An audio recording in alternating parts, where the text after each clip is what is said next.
All right, guys, this is the start of our mini series, our Viking mini series.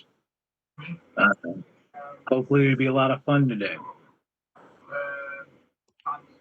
Let's start with Ivan Ironside. John, tell us about Ivan Ironside. Who and what are you?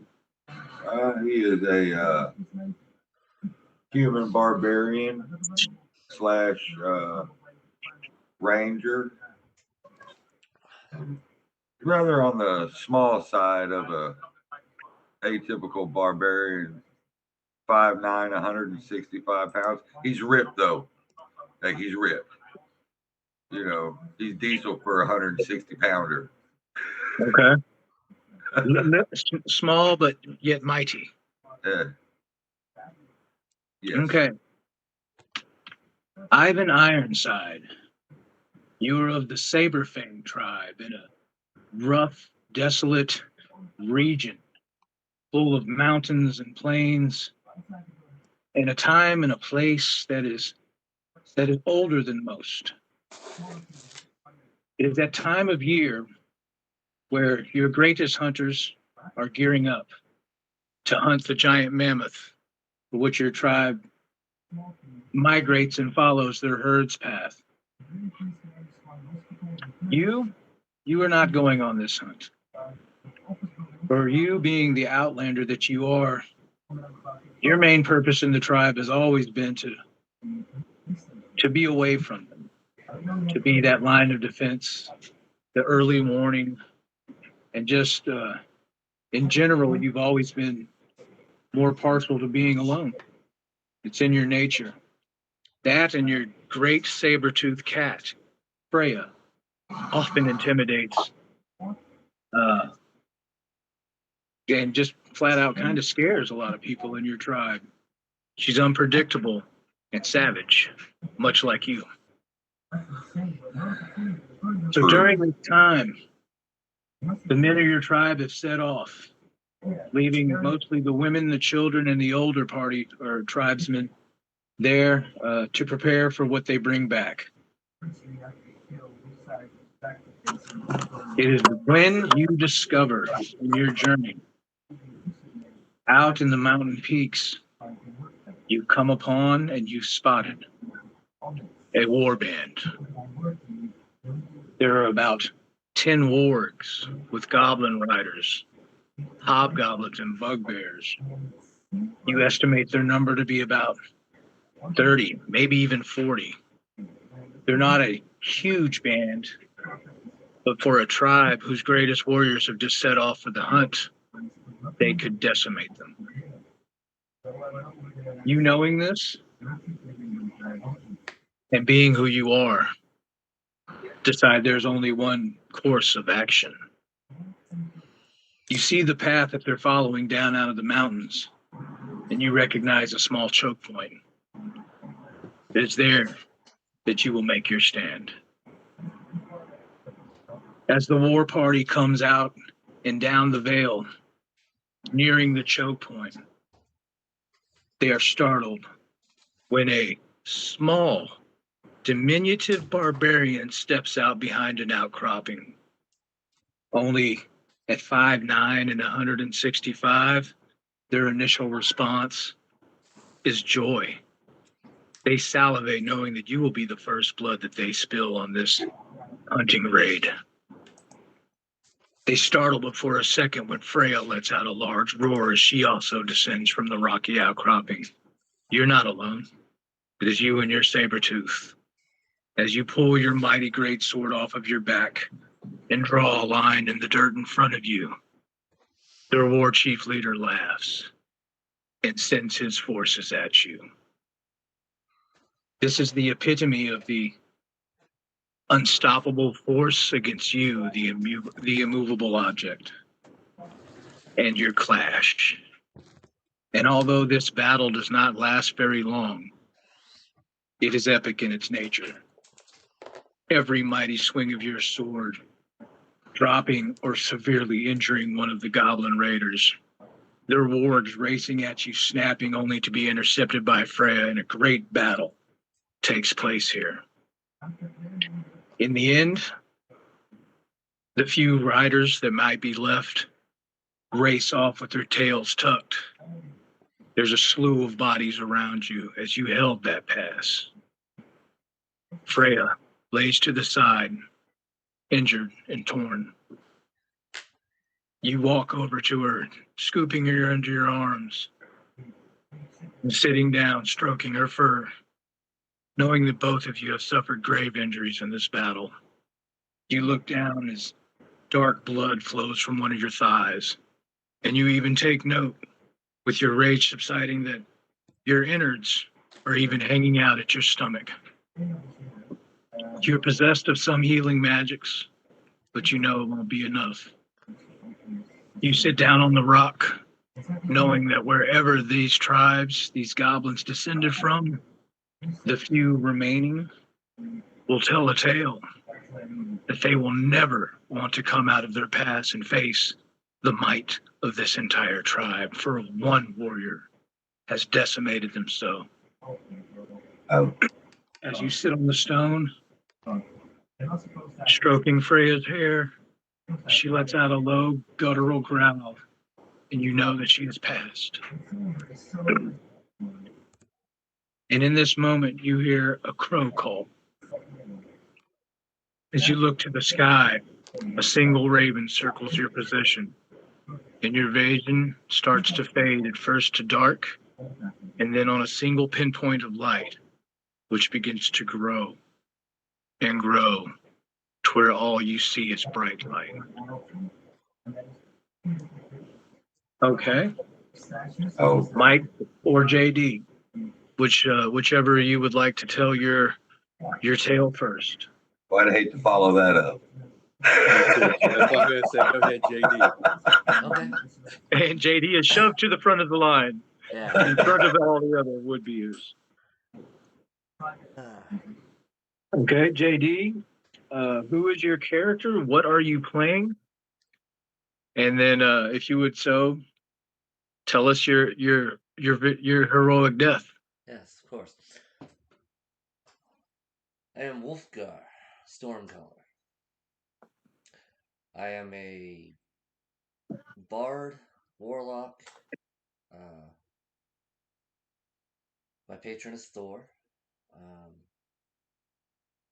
And to understand how I died, you must first understand how I lived. As a child, I began to have visions and was taken by my parents to a oracle who happened to be a storm giant.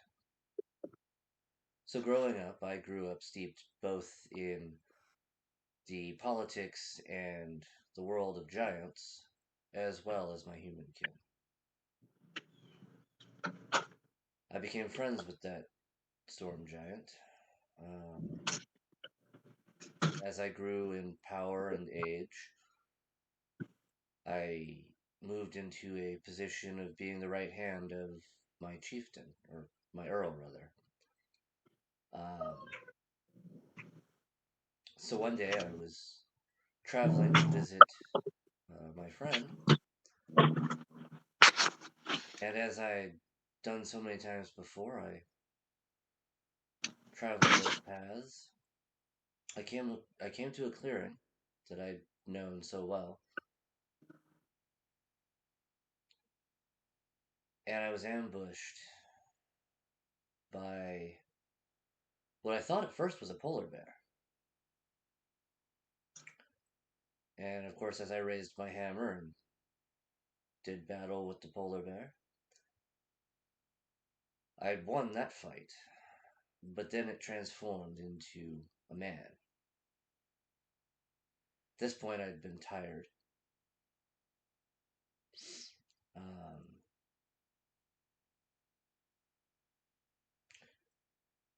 We fought for several more moments, and as I knew that I was exhausted and was probably going to die, I raised my hammer for one last strike, and I struck true. I heard the satisfying crunch of the breaking of a neck, He had also struck true, though, plunging his dagger deep into my chest. As I lay on the ground, bleeding out, I thought, there's no way he could have survived that. And as he walked away, I saw the illusion magic that he was under fall away. It was no man, but an ice giant.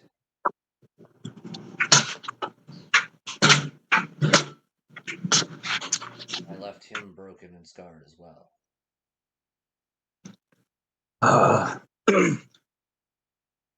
Wolfgar Stormcaller, with your realization that your foe was no mere man, but a true nemesis of the oracle of whom you studied under. As your life begins to drift away, again, you hear the raven's call, and your sight dims, only to be met by a mote of light, which begins to grow until all you see is a bright light.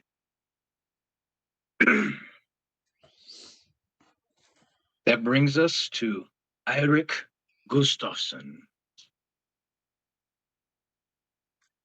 Eric, go ahead and tell us what Eirik Gustafsson is. Oh, he is well, by our standards, middle age, 40s, battle-hardened fighter. He doesn't look like a whole lot as far as bulk goes. He's actually kind of skinny, but he packs a punch. What class are you playing, Eric? Echo Knight. Echo Knight. Eirik Gustafsson, born with the gift of the Spirit Walker, able to summon his spirit into battles that he faces.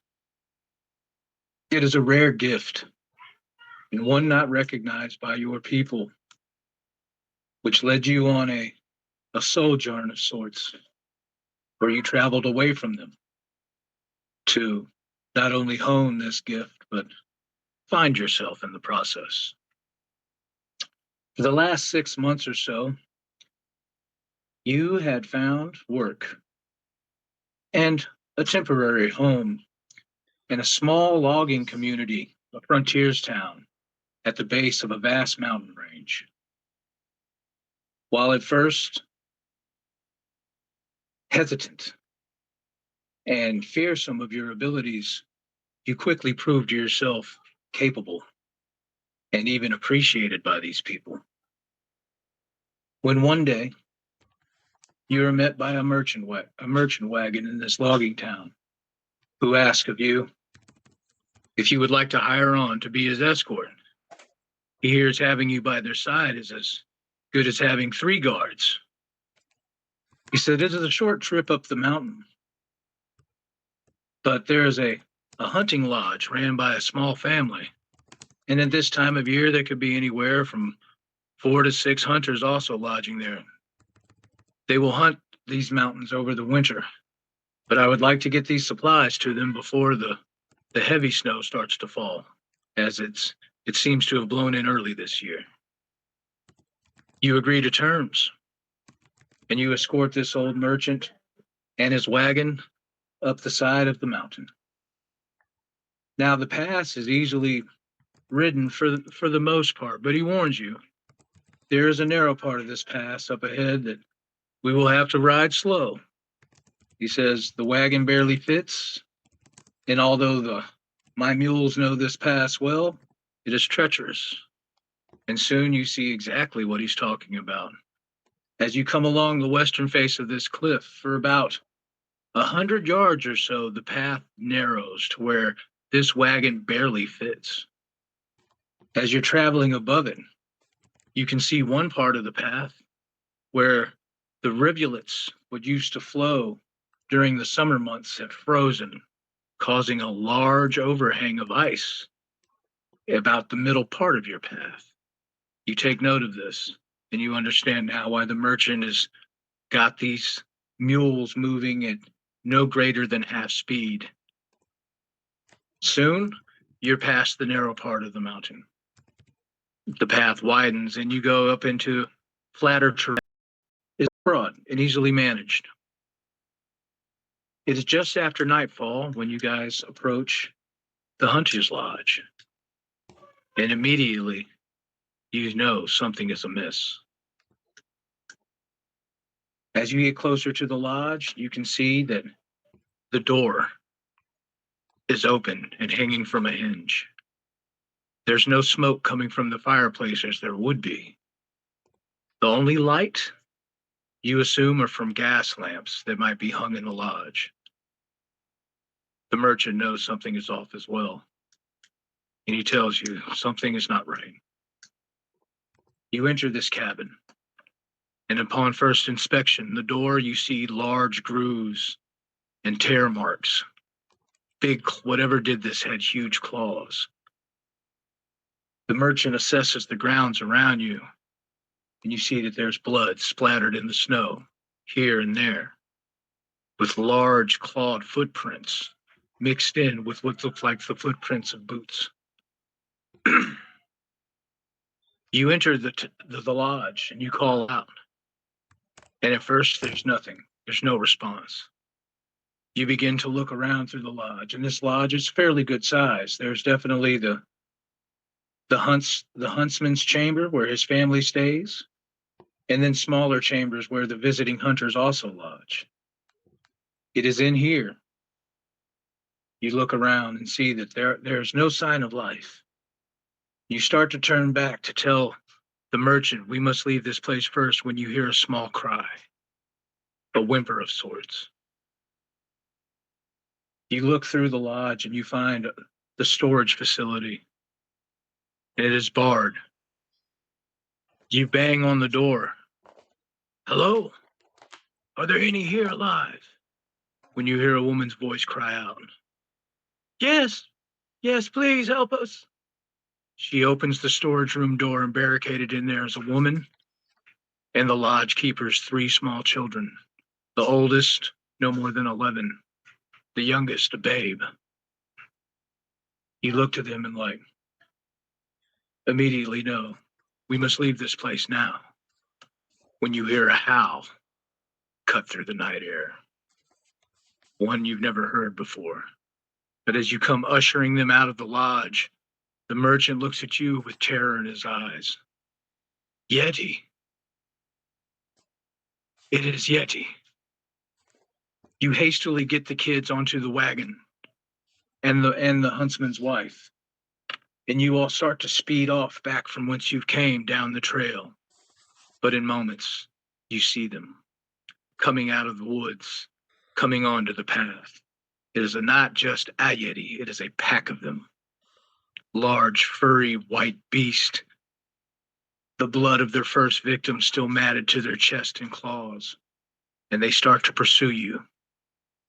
The merchant, at breakneck speed, gets his mules running.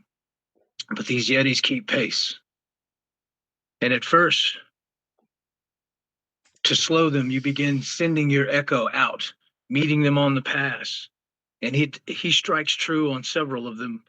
But as soon as he's hit, he dissipates. And you continue this method for quite some time until you realize that the wagon is starting to slow. You call forward to the top of the wagon to the merchant, what are you doing? And he yells back, I can't take this pass any faster than this. He says, for if I do, all of us are surely doomed. You, understanding what's happening, realize you've entered the narrow part of the pass, and the Yeti are starting to gain.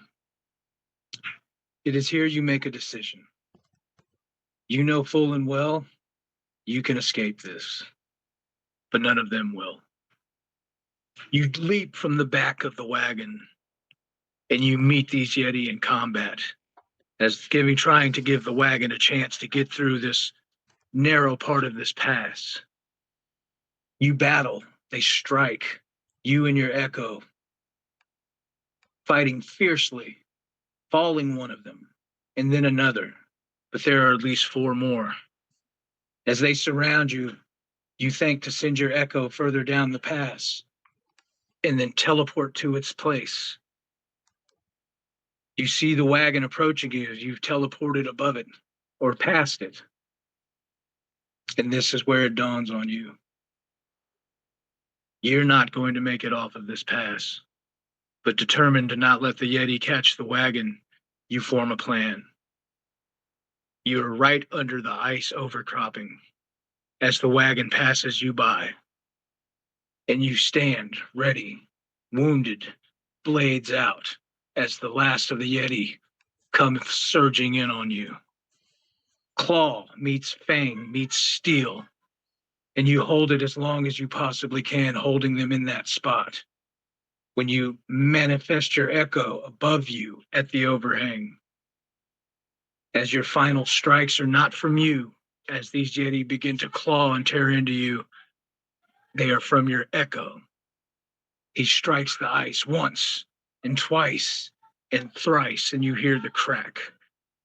As the ice begins to break away and tumble down, washing you and the remaining Yeti off of the cliff face, plummeting hundreds of feet to your death.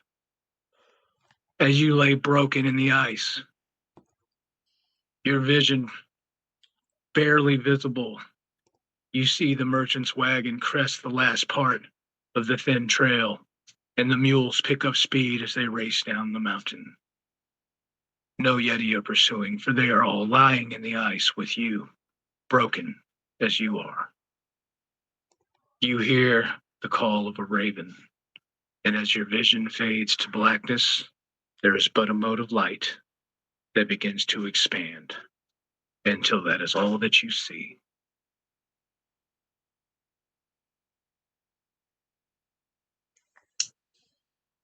You die well, knowing that the children and the woman will live. Boy, you just ain't getting away from it, Mike. Yeah, you just ain't getting away from it, Bo. That brings us to Michael. Michael, if you would tell the rest of us and any who might be observing your character's name, what you are, class, level, and then enrich us with your heroic death. All right. Well, my name is Soul Seeker, and I am a 10th level human cleric. And I actually grew up in a small, very remote village, which was very removed from any type of real civilization. And Soul was quite an odd kid. He didn't play in the other Viking games. He was more apt to read a book or go out on his own and solace to, kind of figure out the greater mysteries of the world or try to figure them out. And as he grew up, he ventured further and further away from his village to the point where one day in his, he's about 30 years old, he comes across an injured wandering hermit who had been in some kind of accident. And as it turns out, Soul had the ability to heal and to mend his wounds. And at that point, the hermit was in such gratitude. He says, "There's a monastery. There's a learned place at the top of the tallest mountain here. I'll take you there, and you can learn more about your gifts." And so they started on this multi-day trek up this rocky mountain pass, up winding around up this like 10,000 foot snow encased mountain. And as we got up to about the last 1,000 feet, about 9,500 feet, we came across where an avalanche had slid snow down over the rocky path for about 100 yards. And we spent hours upon hours trying to figure out how to navigate around that avalanche area. And we finally, with a lot of rope and prayer, was able to eventually get up over the avalanche area over to the other side. And as we got onto the other side, and the monastery was in sight on top of the mountain, another avalanche came down the side of the mountain, and I shoved the hermit to the side as the avalanche swept me off the path down off the mountain. And all I saw as I'm falling away is the hermit looking over, going, "This is your, not all knowledge is for everyone. This is your final lesson." And as you can see, he rips off his clothes and he's got the priesthood trappings of, I can only assume because I only lived for about another 30 seconds as I free fell down to the bottom of the mountain. It looked like he had the priestly robes of the monastery at the top of the thing. As I'm falling, I note that not that this is the final end, or that this is this is the end all to be all, but I was taking note that if I were to get a chance to write in my journal again, the sensations of free fall and the what terminal velocity speed feels like, and I'm starting to like accumulate that knowledge. And as I'm plumbing to my death, I see this raven without flapping of wing floating down next to me, and that's where I hand it off. As the raven flies next to you in your fall, it calls once, just before your body breaks on the ground. Boom. As you're laying there, vision growing dark, knowing that this is your final moment again, there's but a mote of light, which begins to expand. A warm, golden light fills your vision. Nice. And the last tale is of Roki Han Vidamadur, which actually translates to the hunter in Norse, Old Norse. I had to look that up. I didn't know that. Roki is my character. I am playing a 10th level ranger, hunter conclave, with a marine background. Yeah, that makes sense. Roki's people, like many Vikings of those times, were very familiar with intertribal battle, or inter-clan battle between the different clans and families.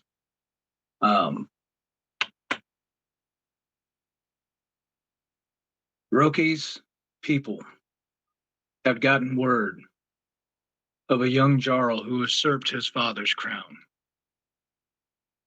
and began to make war on the different clans in the area. Many were called to battle, and the long ships were loaded, and they set sail to meet this young Jarl and to stop his ambitions. But little did they know that the reason this young Jarl was able to usurp his father's crown and have so many victories when his campaign started is he enlisted the help of a witch, a powerful sorceress who wielded fire, a fire hotter than any of the clans had ever seen. And most of their battles were finished before they ever started.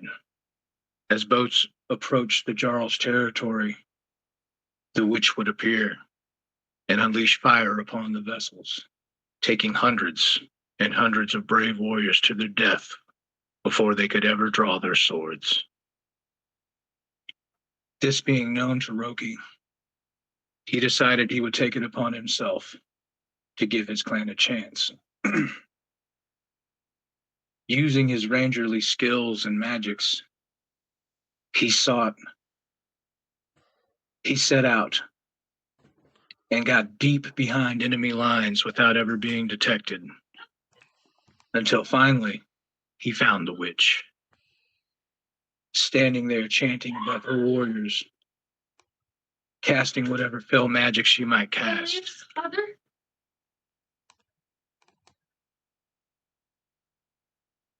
He decided to take his shot. Hiding in the boughs of a tree, Roki drew his bow back and quickly, before they could react, let two fly. His shots found true, striking her both times in the chest. She staggers back, but life was still in her eyes. He had a decision to make then.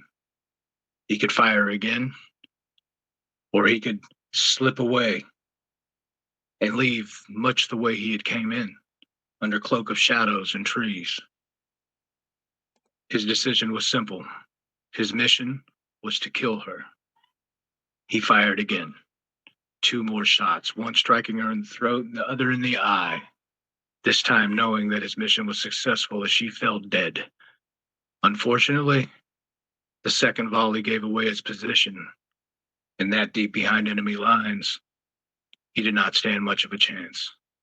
He set back the way he came, but was soon surrounded, and though he fought valiantly, he was fell.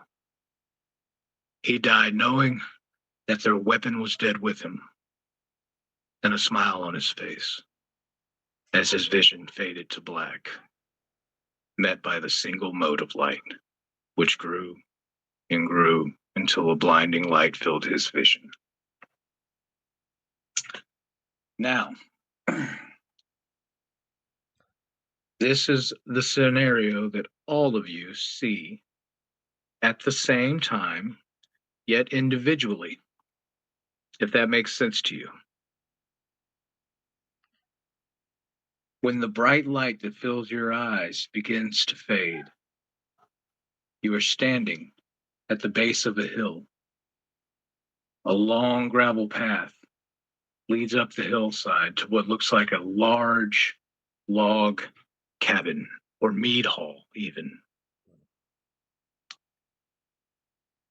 As your focus begins to clear, you start to walk up this path.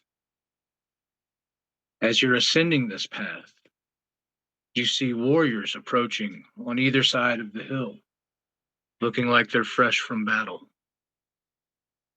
As you start to get close, they come up to the edge of the path, holding their swords high and saluting you. And you begin to hear songs coming from the mead hall. Soon, either side of the path is full with all these fallen warriors that you don't recognize at first, but as you ascend, you begin to recognize the faces. I'll be right back. Can I have a drink? Y'all don't come in here anymore. Yes, you can have a drink. Thank you.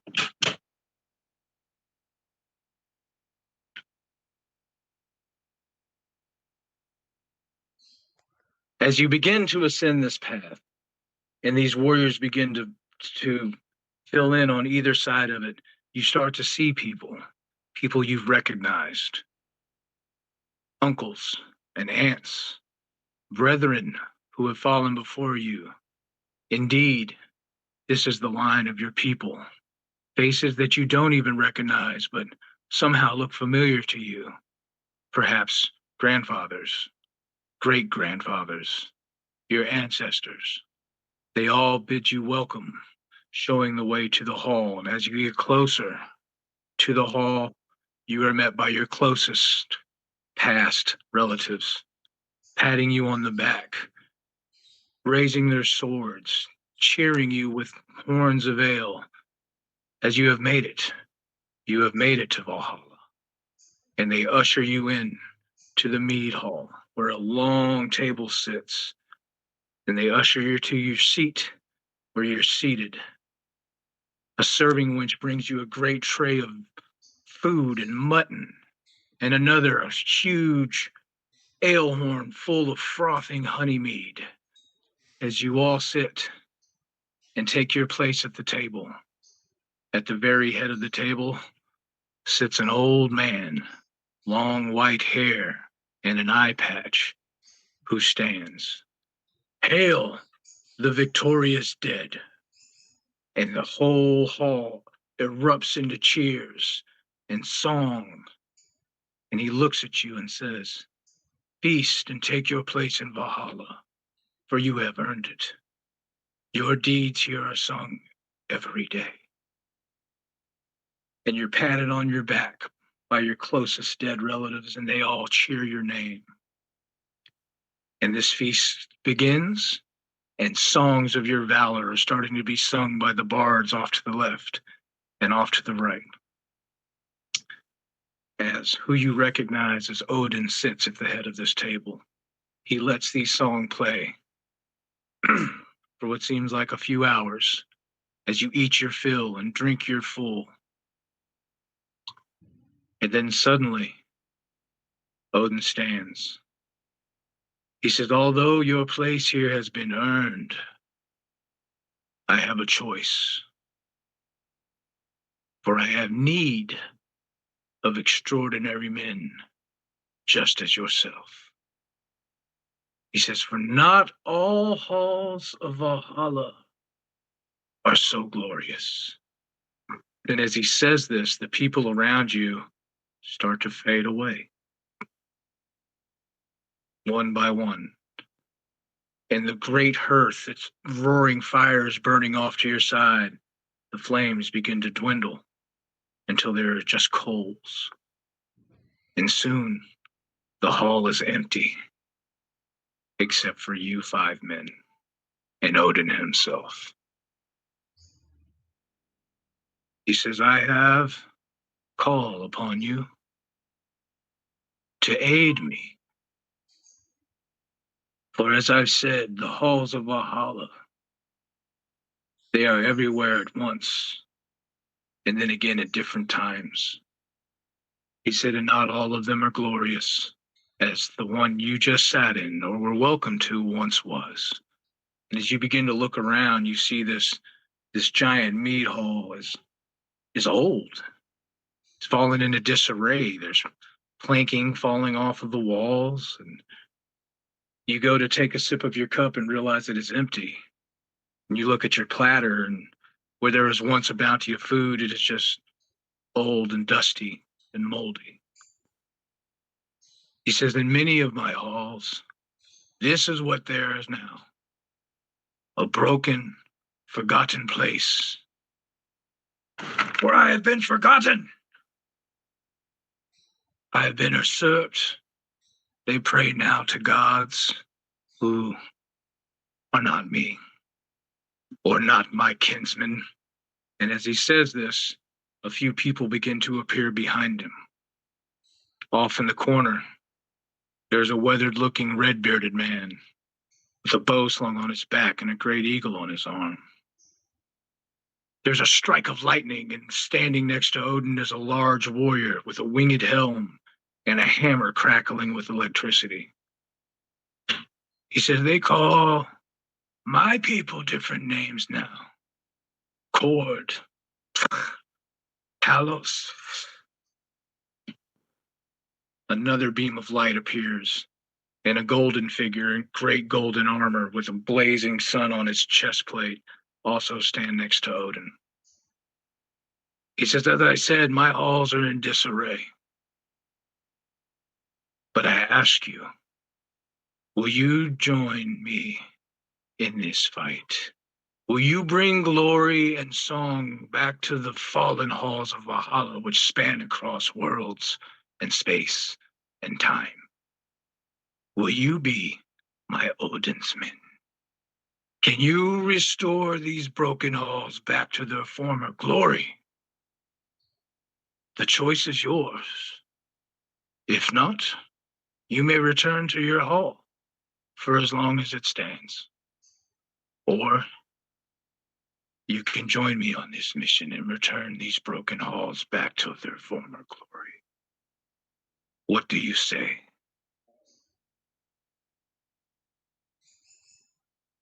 Well, I was pretty skeptical up to the point that the guy who beamed in on a beam of light with the armor that had the sun on it, and at that point, the minute that he showed up, I do the sun bro, like all hail the sun, and I say, Odin, I'm an Odinsman. I will bring these halls back to former glory.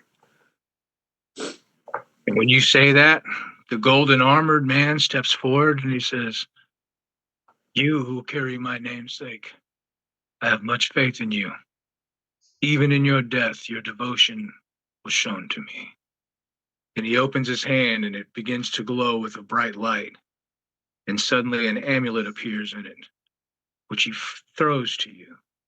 You catch it in your hands. You hold this golden star-shaped amulet with a giant ruby in the center of it. He says, I give this gift only to my most devoted. May it serve you on this mission. And the light grows and he steps back, taking his place beside Odin. That is one. All praise the sun. Who else will join me? Who else will become my Odinsmen? And he starts looking around the room. I stand forward and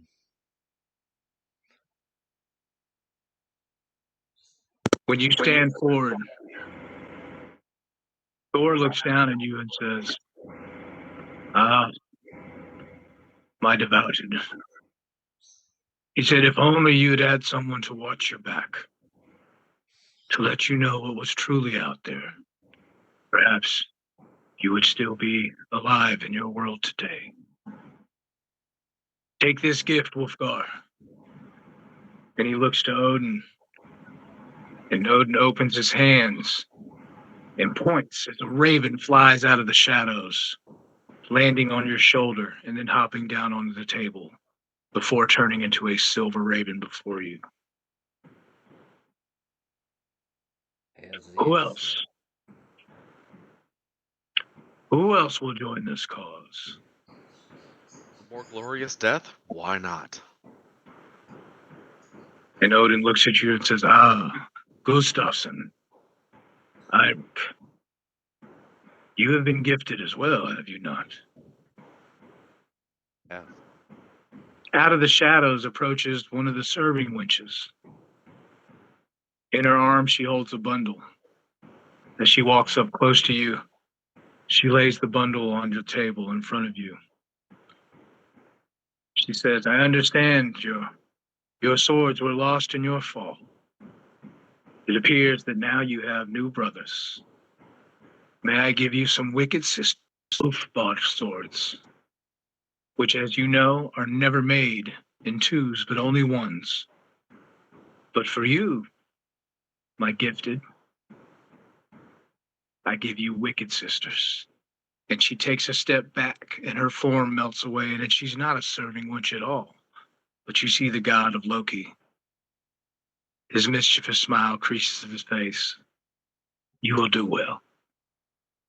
And he fades back into the shadows. Seeing all of this take place, Roki, the hunter, stands. I recognize you, as he speaks to the red-bearded man in the corner with the golden eagle. He says, You're Ur, the hunter. And with your presence here, I have no doubt. I will be Odinsman. Ur sees this and sends his golden eagle flapping towards Roki's position. It flaps furiously at his face as one of its ribs pops out of the feathers and drops a bone-like whistle with a leather thong and an eagle feather attached to it on the table. And it soars back and lands on Earl's hand. Whereas Earl says, may you never find yourself in a position that you cannot get out of again. That is my gift, Odin's man. Leaving only Ivan. Well, you were the last. I stand and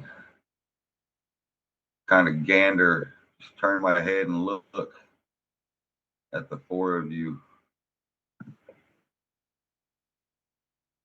Well, I suppose if this group says that they will, then I sure believe I will, for I am always looking for a good fight. And I pull my long sword out and slap it across my chest on the flat edge and then turn it straight up and lick the flat part of the blade.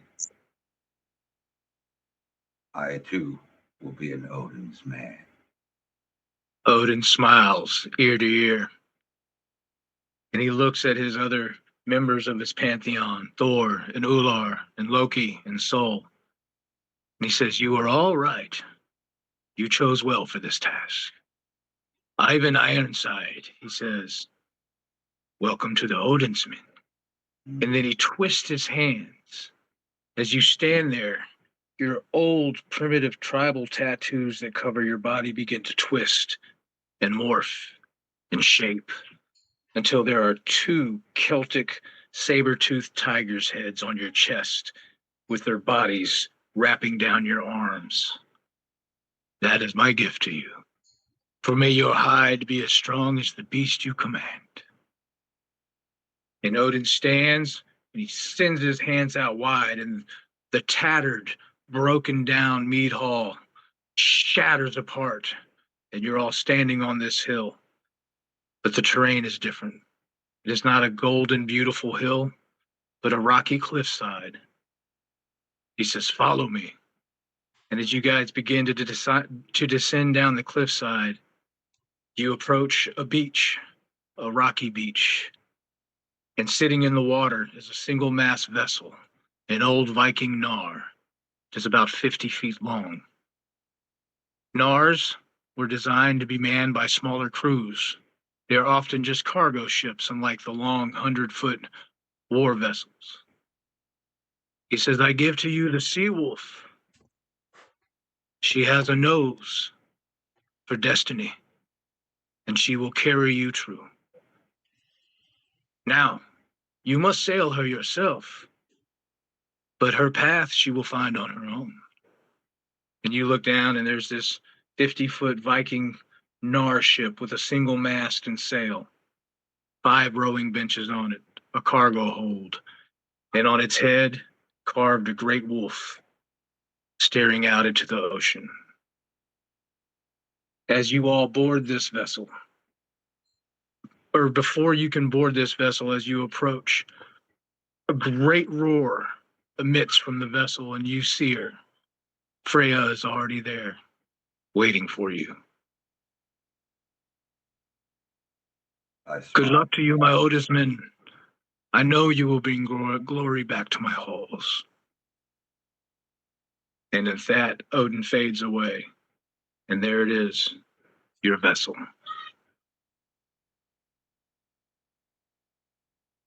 All right. Anybody That was behind my intro. me? We're going to take a little break, and then we'll get into the action portion of this tale. How was that? Did everybody enjoy that? I enjoyed it. Your it tales were sounded- nice. You did okay. You know, I thought it was pretty good. I've heard better.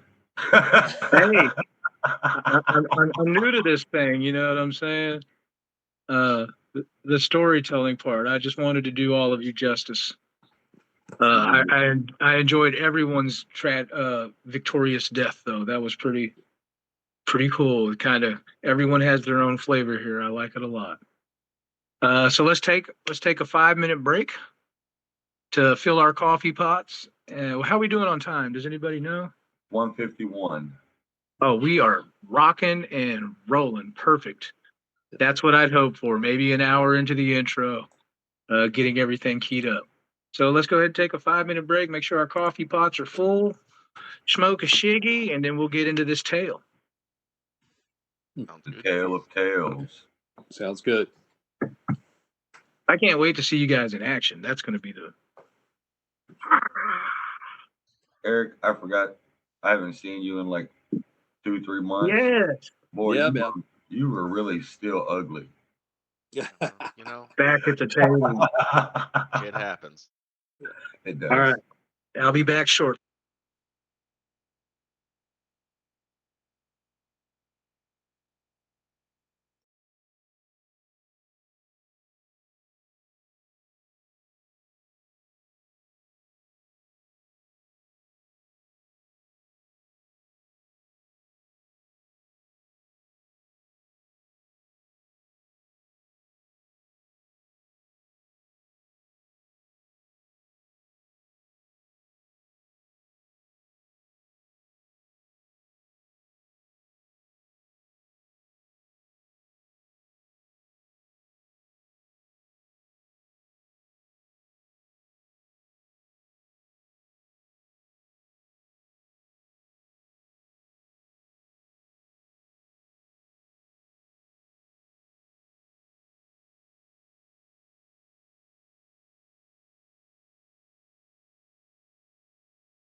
I guess. All right. Well, All right. you all board the Seawolf, and it sets off out into the waves. Anybody know how to sail this thing? Roki says, "Yes, I'm familiar with ships." Uh, He said, "It is easy." And he starts to show you how to set a mast and set the sail. And as he's doing so, a great gust comes up behind and fills your sail. As it rolls down and everything is tied off, you can see a symbol on your ship's sail. It is a circle. I think each of you have seen it, though, the two ravens Yes. forming a circle. And almost immediately, winds pick up at your back, and the sail fills, and the vessel lurches forward across the waves as you guys set out. Within a few hours of fairly smooth sailing, wind blowing in your face, you see a fog bank start to roll forward towards you. The fog envelops the vessel, and the sea begins to chop and get harder. Does anyone here, besides Roki, have vehicles, water, as any of your backgrounds? No. nope. Nope, nope, nope. All the way across the board. I'm not a fish. Okay, that will be handy. Roki starts calling out to y'all, giving you instructions like, grab that rope, tie off there, as the sea begins to get choppy, and soon the fog envelops you, the rocky sea begins to fade away, and the fog begins to clear. And you're not on the ocean anymore, but sailing down a large fjord. The weather instantly changes. It's cold. It's very cold, much colder than the area that you just left, sending shivers and chills down each of your spines. And just as quickly as the sail got unfurled, you see him moving fervently, trying to get the sail set. He's like, "We're entering a river."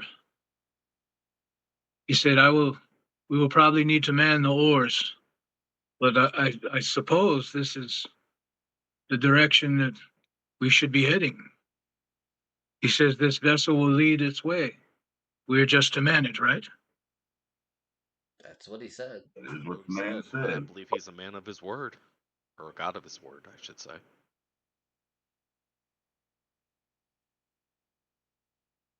Well, as Ivan and Eirik settle onto some of the rowing seats, we soon realize that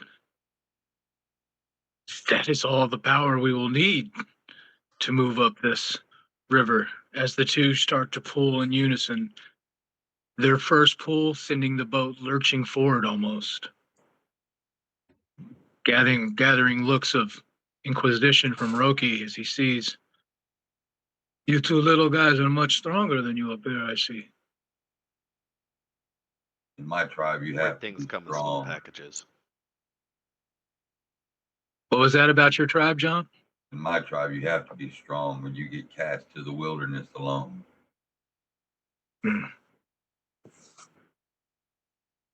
I see we have much to learn about each other.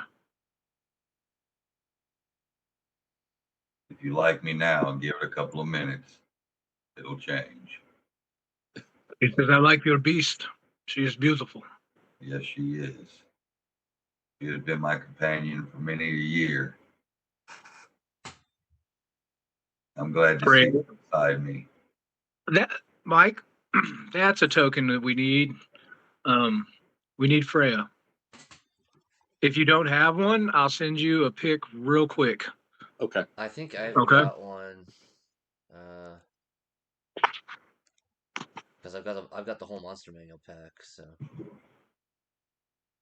Yeah, she's sitting right beside me, I would imagine. White or white She's tiger a or white She's a Siberian saber-tooth. saber-toothed tiger. I've got a pick. Hang tight. Yeah, send it to my Mike Graham account. The one Got that, you, man. yeah. I've got one too.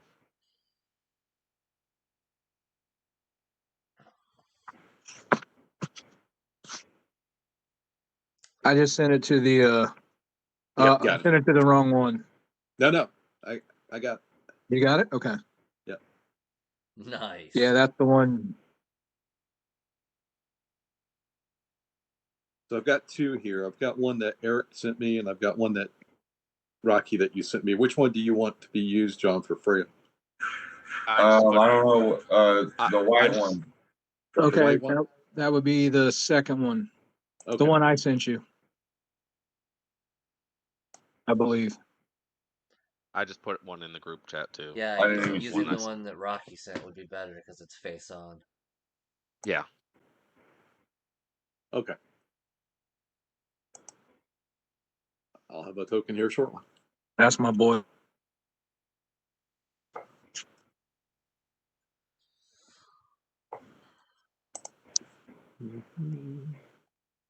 Oh, Hold, please. I do like Eric's though. That is sharp. That Joker looks muscly.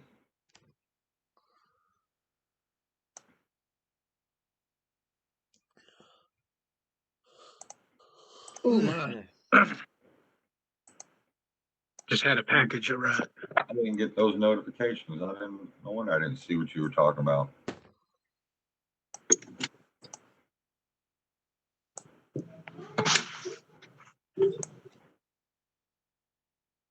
The only reason I know is I get a red dot down there in the bottom corner, but it doesn't. I'm not getting the sound for messages in the group chat. I don't even know how to work this stuff. So We know you're old and don't understand technology. at all. You give me a hammer and a chainsaw, and I can make it fit.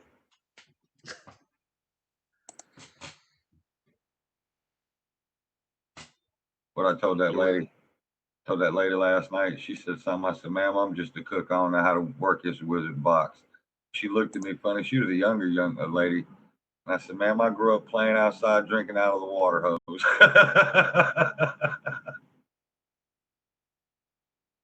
When they told you if you can't be smart, be strong, you took that to heart. We understand. That's right.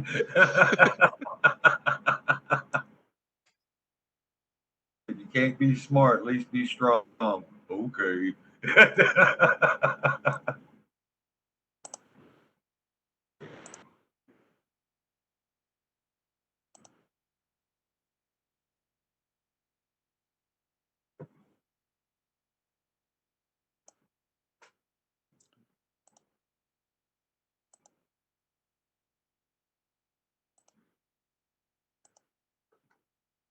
What Paul Bishop say? John's a great guy. He knows what he's talking about, but be careful how you speak to him. He can be a little abrasive. Yeah, that's. I think that's all of us. Hey. I will neither Oh, I confirm nor second deny that it, wholeheartedly. Already warned my current supervisor, who I don't think will be around for much longer, that I'm a walking HR violation. That's wonderful. Hey. My wife just tells me you're fucking mean. I was Yeah. like, what? I get told Well, I'm when an I asshole. when I show up with a hat on, the first day of work that says I hate people, which is the hat that I wear every day. That says it all. Me and You John know. had hats that tells us how we feel about people, huh, John? I'll show you. I sent this to him for his birthday, I think.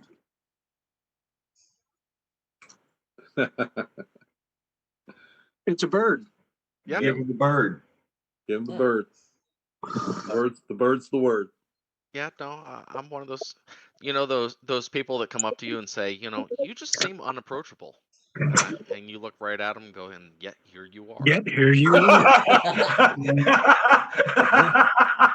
And yet there you stand. Overcoming adversity.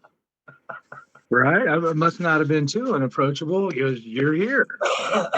That is hilarious. You seem really unapproachable as you walk away. Right. Well, we just don't want to walk. No, it's way too cold, and Mom said to stay inside today. Uh, Oh my God, I'll tell you all about this after session. We had some craziness was going on out here in the DFW. Crazy. Oh boy. Like our local radar picked up something that you only see during military activity where there's a huge cloud of this stuff that's full of like aluminum and some other different particles, and what it's supposed to do is make radar more accurate. Mm-hmm. Like this morning, they're like, why is there a military grade puff covering the Metroplex to amp radar? It's for the aliens that they had down in Florida and Mexico. Maybe. There's the little shadow people that were teleporting around and getting shot at by the police, but not dying. Yeah. Those aliens? Yeah. What the hell? I wasn't talking about the ones that were coming across the border. Okay. The hell y'all been watching? Sorry, JD. I forgot. We're streaming here. Okay.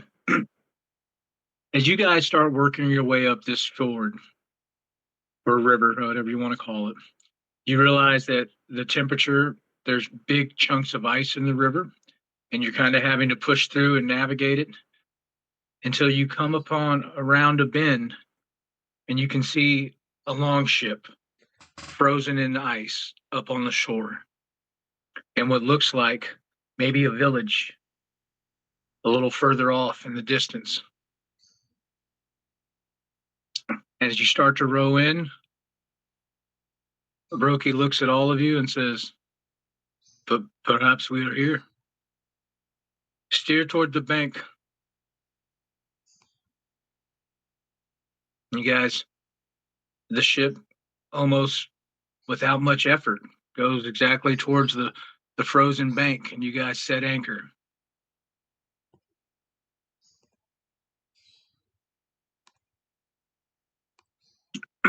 What do you want to do? I suppose this is where the boat says where it needs to be. Is it deep? Are we on the shore? Did we You can on the ground? you can dismount and come aground. Yes. That's what I want to do. Grab my belongings and hop off the old ship there. Okay. I'll join him. I'll hop off.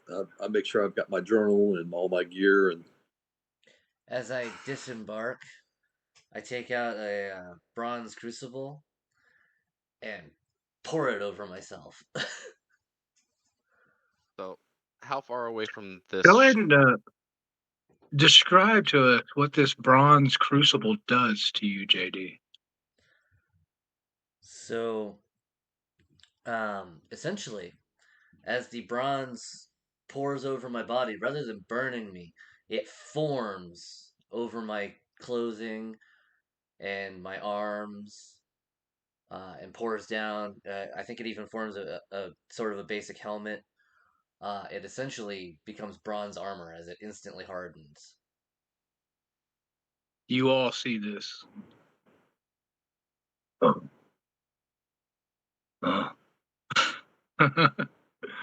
So, Eric, you had a question. Go ahead. how far away from the ship are we? You just got off the ship, all of you. No, the frozen one. The frozen one's probably about 100 yards north of y'all. It's solidly frozen in to the land. You can see where the banks have frozen out. When you guys actually landed, you're actually landed up against ice on the edge of the river, not so much land. Right. Got it. So when you all come off of the Seawolf, you're standing on pretty solid frozen ice. There's no cracking or. We're still over water though. But it's still You're ice. still over water. Yes, and it is still ice. So I'm glad that you put that on before you got off the vessel there, because the hot molten bronze might, I don't know. Yeah, good point. So you guys start to work your way towards up to where that longship is, and then you do as you pass by the longship, you see it's unmanned. The sails are all up. Nobody's on board. But off in the distance, you can see what looks like a small village. There's looks like some wooden huts and some other things. And as you start working your way in that direction, you can even see like some fencing and some other things that might have held livestock. As you approach the village, you don't really see signs of life. In fact, everybody, roll me a perception check.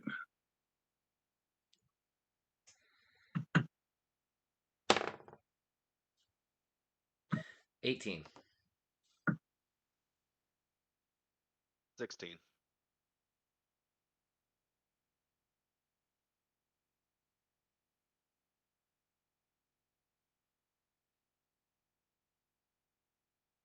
That would be a 9. 18. Okay. So everybody except Ivan Not paying attention to nothing. was just kind of walking along with Freya, kind of scratching her behind the ear, not like you're just chilling. You start noticing different things as you approach this village. Some of the huts are destroyed. A lot of the fencing off to the side, and what you would figure is like either for like farmland or animals, is also broken down. And there seems to be like large holes in the fields, very large. Kind of undecipherable at first until you got close enough to realize like they're holes in the earth because the snow's blown in and kind of covered the edges of it a little bit. But you can see them in different places throughout this village. Up on a hill at the top of the village is what looks like a stone keep. Maybe the Jarl's castle or something of that sort. But as you guys begin to work your way through this village, seeing all this kind of destruction, you're noting certain things like there's no wildlife. It's eerily quiet. You don't see any thick furred yak in the field that you would think would be. But you do see from the tops of the parapets of this, it's not a large stone keep, but it's fairly well sized. I don't know, 50 by 50 by 50, maybe 2 stories. Um, you see something at the top of the parapet. And as you glance up, it looks like maybe a 15-year-old boy in a helmet that's too big for him. And he's waving a banner at you ferociously, calling out to you, "Come, come, come." What do you wish to do? Do I recognize the banner? I was just gonna say I'm gonna roll a history check and see if I recognize the banner. Okay.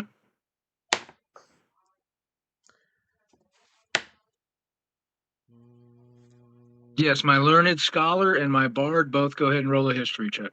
That's a I 13. got a 16. Okay. My learned scholar, you recognize it as a clan banner, one from texts that you've read before.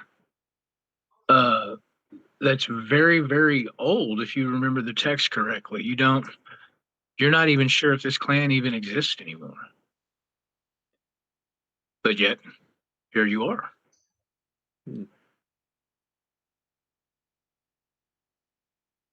Do I recall anything relating to that particular clan? I know it's a bit of one that may or may not be around anymore, but was there any was it known for its ferociousness? Was it known for its You Community recognize it. outreach. You recognize the clan banner from, like I said, old books, and you do recall that it is an older clan that you're not sure even exists anymore from what you've read.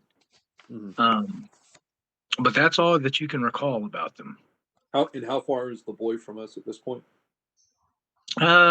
We'll say you guys have worked your way through the village, taking in what you're seeing here. You know what I mean? And probably about 50 yards. The keep's probably about 50 yards away from you. Okay. Again, he's beckoning. Hurry!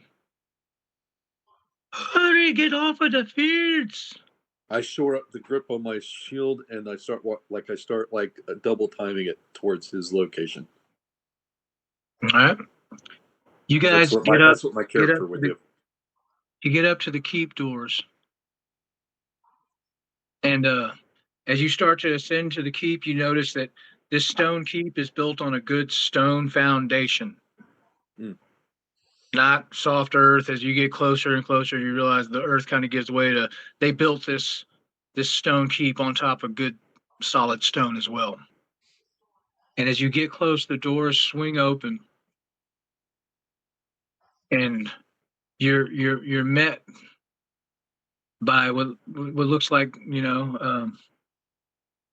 not so much guards, but again, young children in armor, and they usher you in quickly, quickly, quickly. And as you guys enter the foyer of this place, you realize immediately something is terribly amiss. You look around, and the only men inside of this keep are either of youthful age or very old. There are lots of women and children gathered in. They look crowded, they look cramped. You see cows inside of this keep, inside this entry foyer. People are huddled around small fires.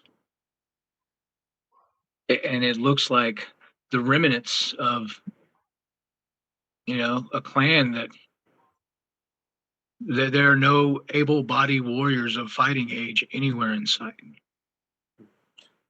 As I get up to the boy, I look at him and said, take me to your leader. Who's the leader of your clan? He says, King Jun, we told him you have arrived. He says, our prayers have been answered. Well, take us to him. He leads you through this courtyard where the masses have huddled with farm animals and chickens and everything inside these stone walls. And you go up into the keep's main doors outside of the courtyard. And the site inside is similar to the one outside. It's crowded. People are huddled together, and they're terrified. You can feel it, almost like palpable, that they have holed themselves into this keep away from something, and whatever that something is, they are terrified. I tell the boy to hang on just 1 second. I go to the entranceway and I yell out to my compadres out on the ice, "Hey, you might want to come on here and take a look at this." All right. I enter, we're all and I ask the together boy there, as Mike. yeah, I enter and I ask the boy, "What's with the fields? Why did you want us off so quickly?" He said, the fireworm. The fireworm is out there. Where are all your warriors? All I see is boys and the elderly. Yeah. He says most of them are dead. The ones who left to hunt the fireworm, to kill it. That was a week ago. Only one had returned, and he is barely alive now. You children have kept everybody alive for a week? I don't know if you mean kept. The worms can't seem to breach the stone. This is the only safe place. It comes up through our homes, through our fields. It eats everything. 26 Are Arcana you here? check. Are you here to help us? We are destined to be here to help you. Gods have sent us somewhere. Somewhere seems to be here at the moment. Well, they guide you into the main chamber where you can see an old, broken down warrior. You can tell from his armor and the sword on his side. His crown is heavy, head in thought. And he looks up when an old woman whispers in his ear, "They have arrived," she says. "Praise the old Father. He has sent us warriors to fight this demon." And this old wizened king looks up from his throne. He says, "Is it true? Have the gods sent you to save us?" True God. We are the Odinsmen.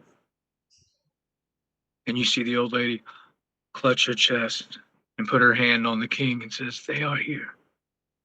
My prayers have been answered. The old gods are still with us." Yes, which they are. Very much so, still with us. "Tell us what plagues you, old king." And the king looks up, he says, "The fireworm has returned, and its appetite is insatiable."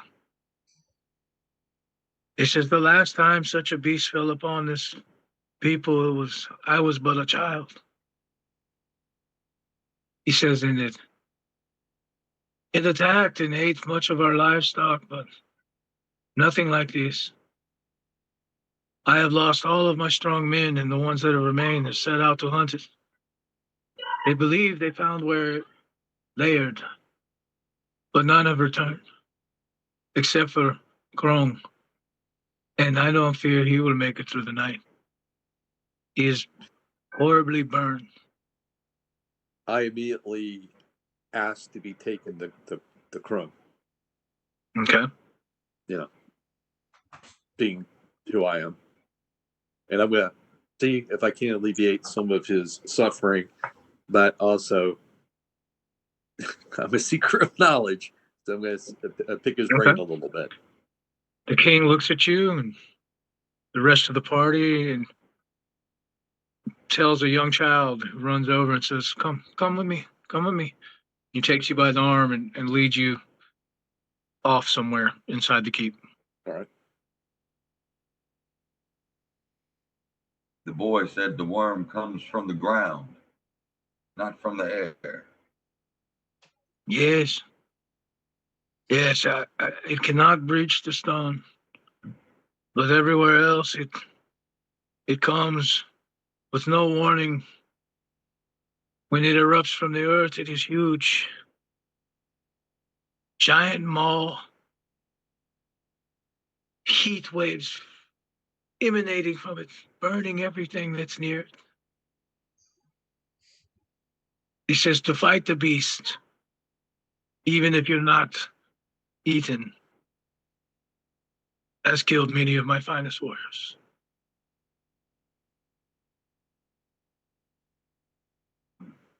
Michael, you're led into a small room, or Soul is. Soul is led into a small room where there's a man laying on a cot. He's covered in wrappings and bandages. His head, you look at his face, his nose is gone. His upper lip seems to be gone. Go ahead and roll me a medicine check. All right.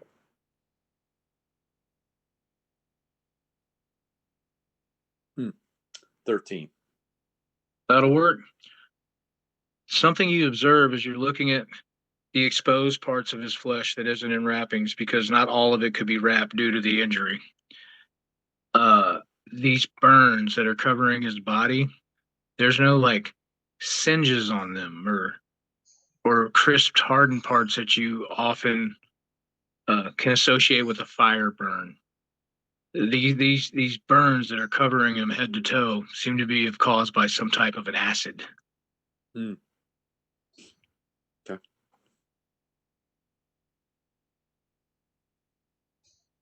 What do you wish to do, Saul?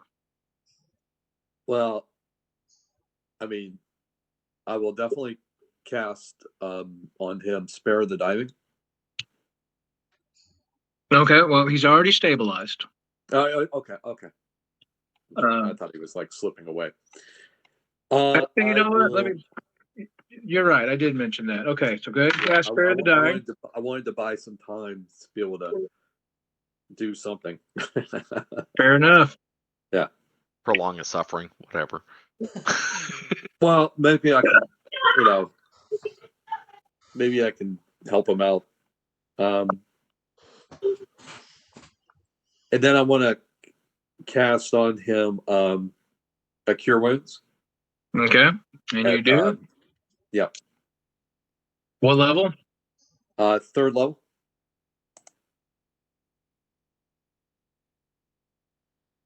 Ooh, that's not bad. Okay.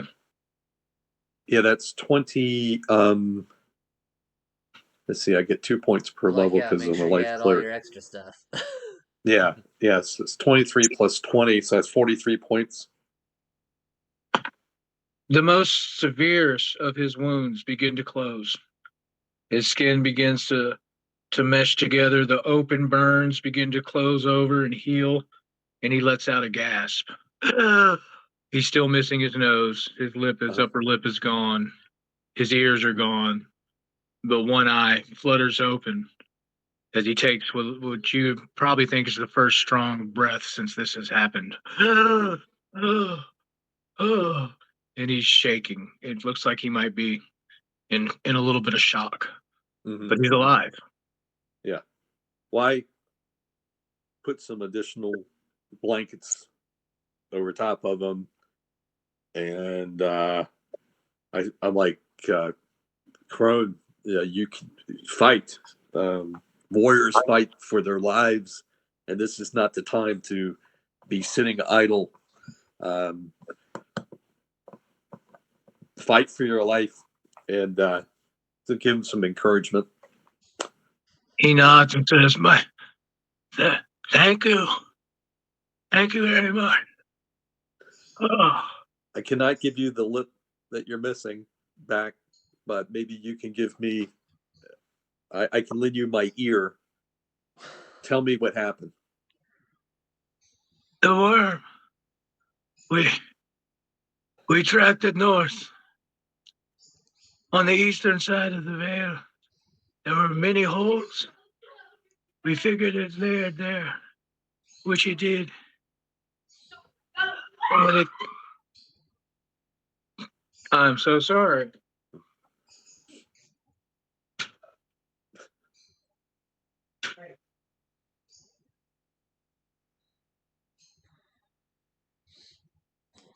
Yeah, I don't have any spell that's going to grow that guy back a mouth. No, but is it really plus 20? I get 2 points. Well, I rolled 23. Spell, I think. Yeah. So you talk about the cure wounds? Yeah, so it'd be an extra 6 points. Yeah. Well, I'm a life cleric. I get 2 points per level. Per level of the spell. Oh. He says. Well, then that would be a 29. I thought it was per my level. No. Okay. He says, when the beast came forward, I was right beneath it. It bit me in its jaws, breaking my back. And you see him like moving his feet, like, what you have healed. And he starts to sob. He says, then I was in darkness. I was burning. Somewhere in my soul, I dug down deep and I did exactly what you said. I fought. And I stabbed as hard as I could with my sword, and it released me. I fell on the cold ground. I was so injured, and I laid there listening to the sound of my companions dying. Hmm.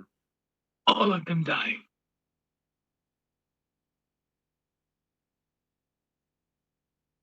And he starts to sob.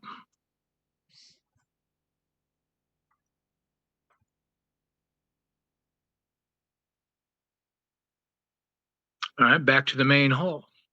Is there anything you wish any of Wolfgard, Eirich, Ivan, anything you want to ask the old Jarl? Yes. I've been kind of pouring through my brain. I did an Arcana check. Got Arcana got a check? 26 to see if I recognize the description of this creature at all. That would be a nature check, sir. Oh, okay. In that case, it's a dirty 20. Dirty 20. You have heard of such beasts before. They have Fireworm as a nickname, Burrowing Death. But as a bard, you what they describe, a burrowing creature with heat waves coming off of it. You can think of only one creature that fits that description. A Remoras. Oh, goody.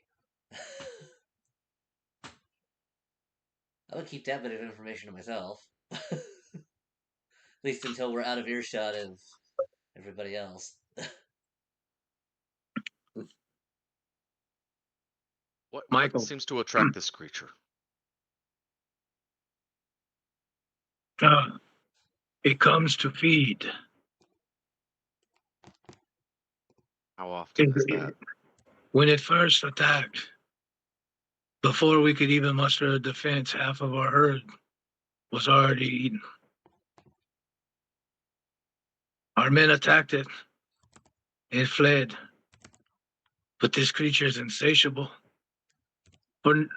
And 2 hours later, it was back eating more. We lost many men that day, and the creature escaped again. Very well. A few days passed, and it came again. This time, burrowing up under the log homes, eating families, people, my clan. And then it would leave, only to return again. Insatiable. Its hunger knows no bounds. So we did the only thing we could do. These castle walls, which I was starting to believe would be our tomb. The long ship we cannot leave. It has been frozen for many weeks. So we begged the gods. No answer. Until our old shaman made a point. She said we begged the wrong gods. And she called to the old gods, the ones of my ancestors. And now you are here.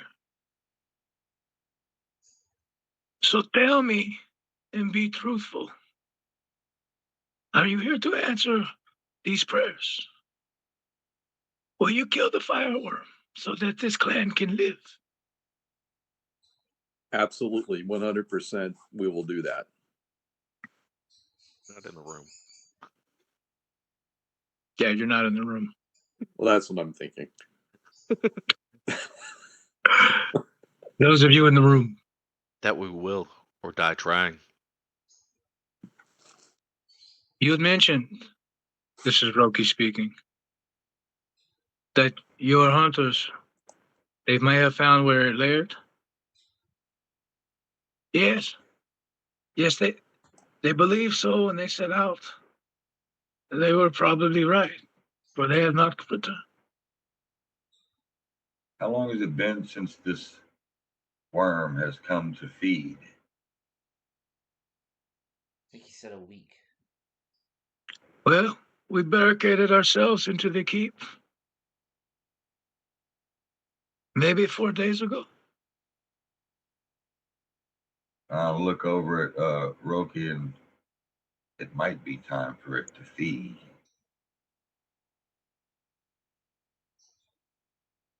Maybe we prepare for a journey. Do you have a location where you think where your party set off to? Yes. Yes, north and east of the village, at the foothills and the cliffs. There's a place that they had discovered that they believe the creature was coming from. It is that way, dead fast, over the last break, and you will see where the veil runs into the mountains. It is in that veil they believe is where the creature came. Is it sunny outside or overcast? Nighttime? What? It's overcast, it's cold, wind is blowing, But it's during the day. it is daylight. So we gather soul and make a plan. Really, the only plan is put sword to meat.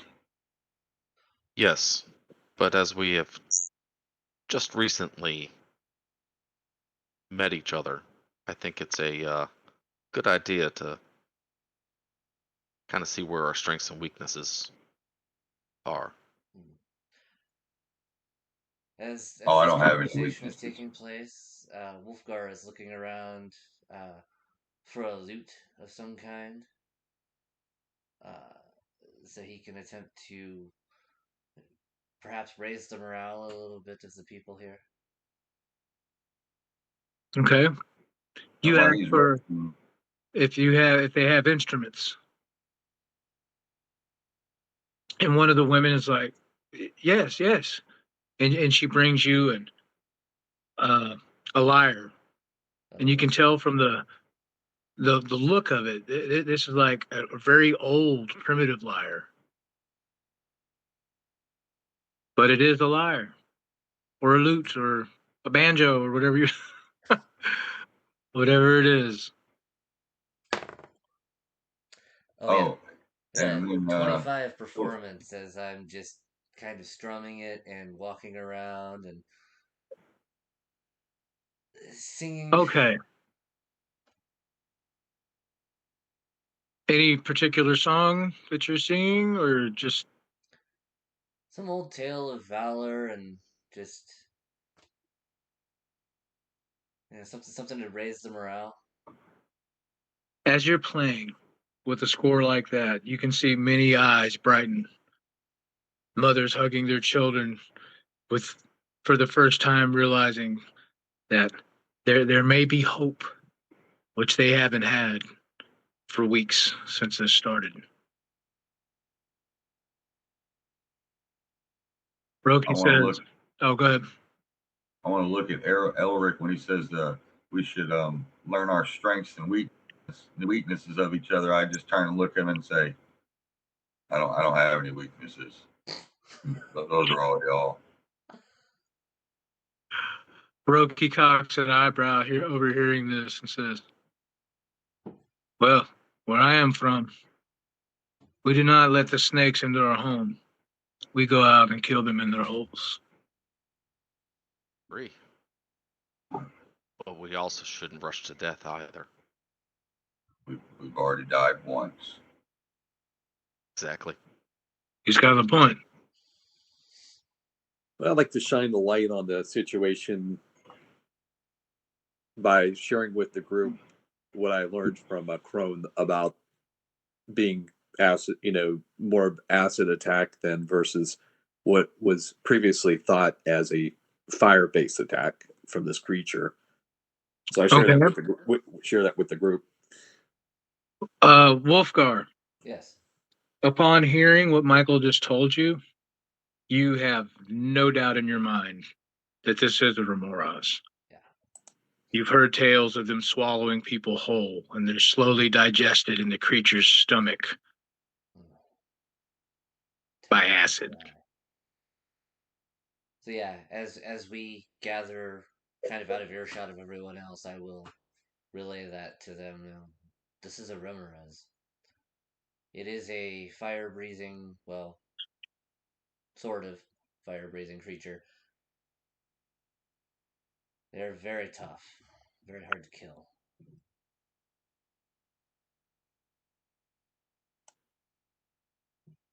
Well, You said east over the veil, old man. Yes. And Roki begins to look around. He's looking at the livestock. He said, do you have any birds? Birds of flight here. Doves, pigeons, anything of the sort. The old man looks around and, okay. He said, yes, we have messenger pigeons. And he tells one of his servants to go bring one. He says, but who are you going to call to help us? And Roki says, oh, I'm not calling anyone. They bring him a bird. And he holds it in his hand and he's petting it, kind of cooing at it. And he walks over and tells them to open the door. When they do, he throws the bird out. And they close the door. And he takes a few steps back and his eyes go white. And he starts telling you the landscape. East. Over the veil, yeah. They are correct. There are great holes at the base of these cliffs. Several. They're large. Oh, this creature is big. And then he snaps to and goes, I know where it lairs. The bird has shown me.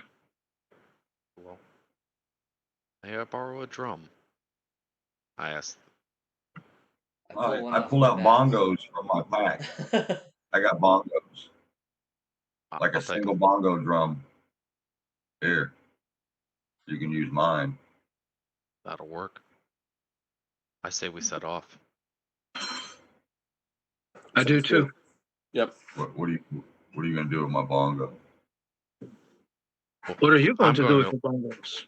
I am Oh, I going like to lure to it play out. it sometimes. It's kind of soothing. I'm going to lure it out into the open with the bongo. Oh, that's what I was gonna do with my bongo. I manifest echo and hand the bongo over to my echo. And All of you, as we this are is the traveling, first time you've ever seen this ability out of anyone, anywhere, at any time. I want to stop everybody. I'm like, wait a minute. You got bronze skin. You can see through birds' eyes. You got a creature that looks just what the hell's wrong with us? I can't do nothing like that. Oh well.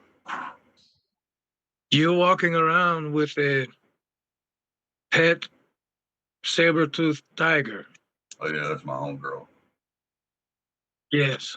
And you wish to think we are the strange ones. Where I'm from, these were kind of the normal.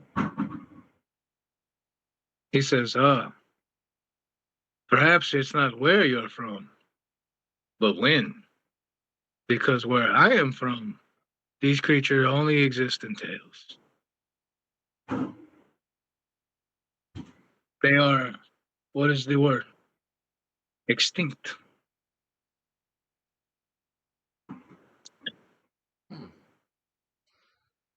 Interesting. at that, I take the bongo back and I dismiss my echo. But as we get closer, I plan on sending my echo in with the bongo. Okay. And It's a good idea. Hey, if that thing gets eaten, you gonna replace my bongo? Why I asked the group for a drum. You offered yours up, so I took it. Oh, So yeah. that means I'm getting my Definitely, bongo. definitely can't have mine then. Okay. I'll We make a new one. Okay. we are going to need an echo representation token. Yeah. It can be anything. That just dawned on me. Like, oh yeah, there's his echo too. Like, this is why I stay to myself. Like, yeah, just duplicate When him. my Yeah. bongo out, it gets broke. I don't get a new one.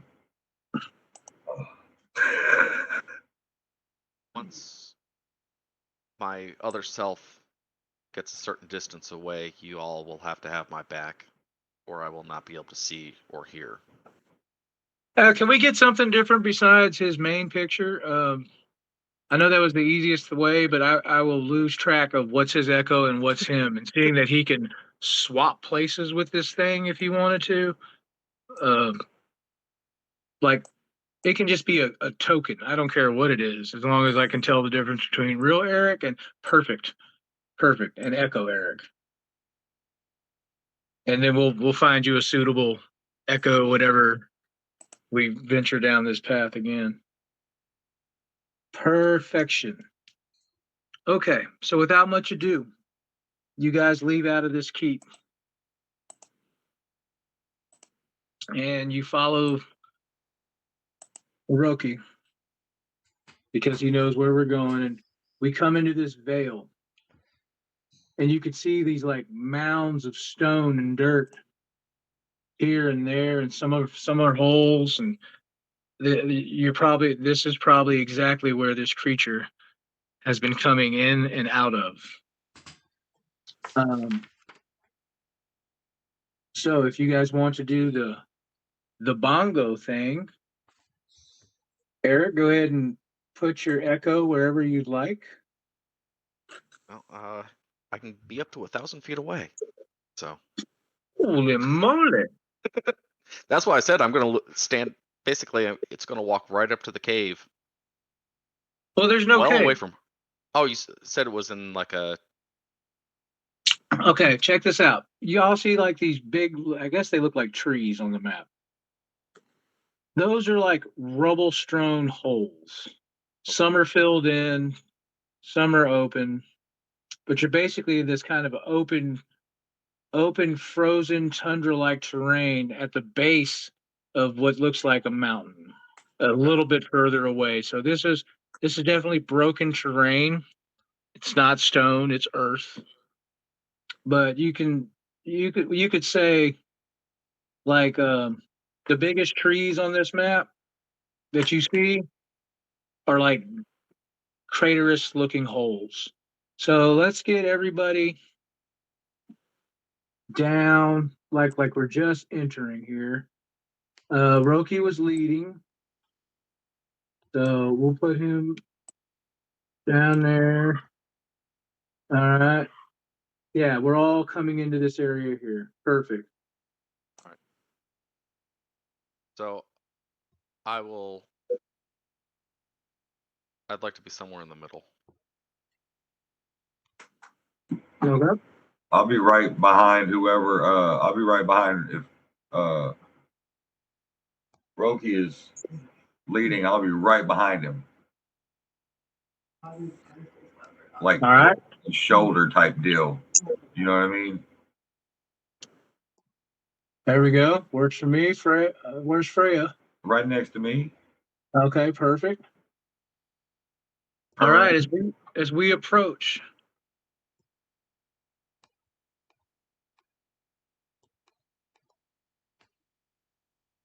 y'all notice Roki's cloak when y'all left and got out in the snow started to turn white and gray,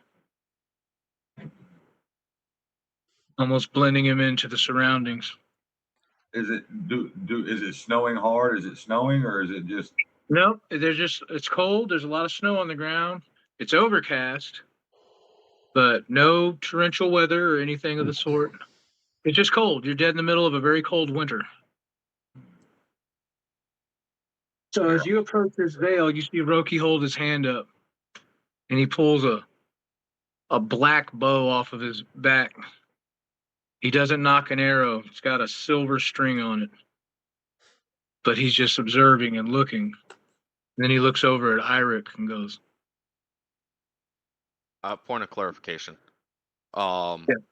So my echo is actually exactly as I am. So if I'm holding the bongo, would that just be a translucent bongo with him No. when I create him? Because he has my weapons and uses yeah, my weapons as he has your attack. weapon. I mean, that's how you want to play it. It's a good question. It's a good question. Kind of like if you're holding a turkey leg, is your echo holding a turkey leg kind of a thing? It does have your weapons. It is a new class. I don't think like all the semantics of that have been worked out. So If you want to say no, that's fine. I'm gonna go with the no. Okay. It has your weapons because your weapons are almost like part of you, kind of a thing. Got it. It has your armor. It has your weapons. I believe it has everything except your hit points, right? Yes. Yeah, it has its own Okay. points. It has one. Yes, it's a very interesting subclass. I'm curious to see how well it works. They're But yes, fun. you can hand your echo. You can hand your echo the bongo. So with that, I hand my echo a bongo. I transfer my consciousness over to it. And have it walk out into the middle of the field. Just Go ahead and walk him out. with, When he I'm not does, an intimate player. can I tell Freya? I want Freya to move like to our right 40 feet and hide in this kind of bushy. Yeah, you can move her over there while that echo's walking out. That's a hole, though, John. No, I mean, he's fine. Okay. I was just trying to like, that's the best map I could find, guys. Right. Either way, I want her to flank. You want her to flank? Okay. Yeah, I want her to be to my right and flanking, kind of hidden. Do I need to roll her a stealth check? If she's moving stealthily, you do. I would like for her to move stealthily, yes. And she gets advantage on her stealth checks. Oh, a nat 20. Or a 7. I'll take the 20. All right. For such a large beast, she moves with the grace of a feline and pads her way over and hunkers down next to a boulder. That one's a boulder. Let's say that one's a boulder. She already is that whitish gray, so she already has like that natural camouflage. Yes. Right. So makes sense. How many feet is the echo away from us? These are 5 foot squares. 5, 10, 15, 20, 25, 30, 35. Okay. And it's just randomly hitting on a bongo, like, and the bard is probably cringing because there's no rhythm, no nothing. Just Yeah, these are 5 foot squares, so you just count your squares. The measuring stick doesn't look like it's keyed up the right way for this map. I saw someone try to measure it, and I was like, no, that's way more than 10 feet. Yeah, just try So it. it's like just 45 know right that now. For these me. squares are 5 foot tall. Okay, the echo is bongoing. Boom, boom, boom, boom, boom, boom, boom, boom, boom, boom, boom, boom, boom, boom. And Roki's eyes get big. He says, the beast is here. And he starts to dart. 1, 2, 3. So as he moves 15 feet, suddenly, right underneath the echo, there's an explosion. And your echo and that bongo is gone. And right where the echo is, Michael, if you'd like to drop that bad boy on the table.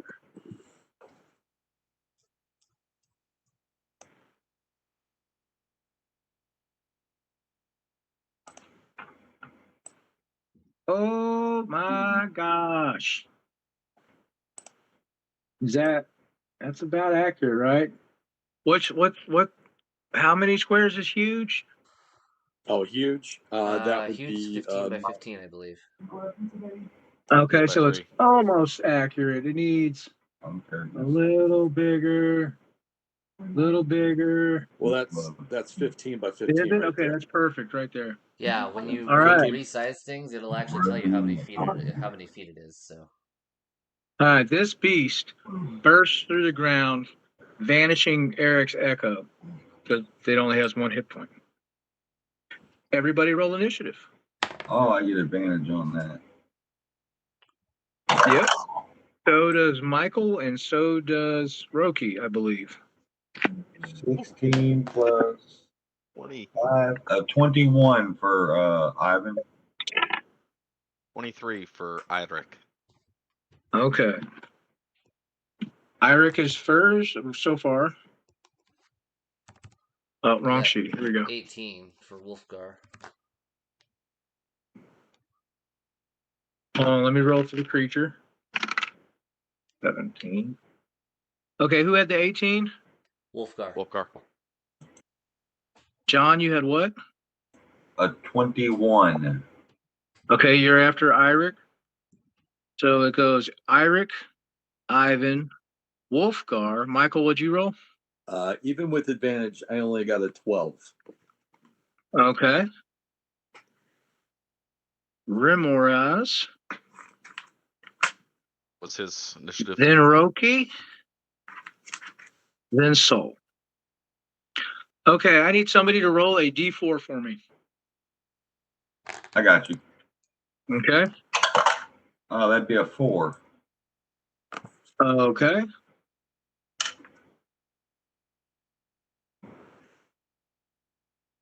Muchos gracias. Denator. All Alligator. right. Eric, you're first. Let's see, 45 feet away, ish.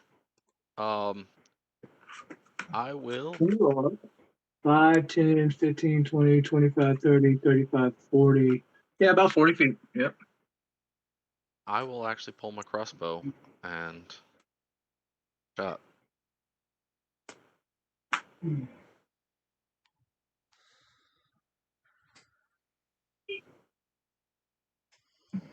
That's a nat 20. Oh, yes, sir.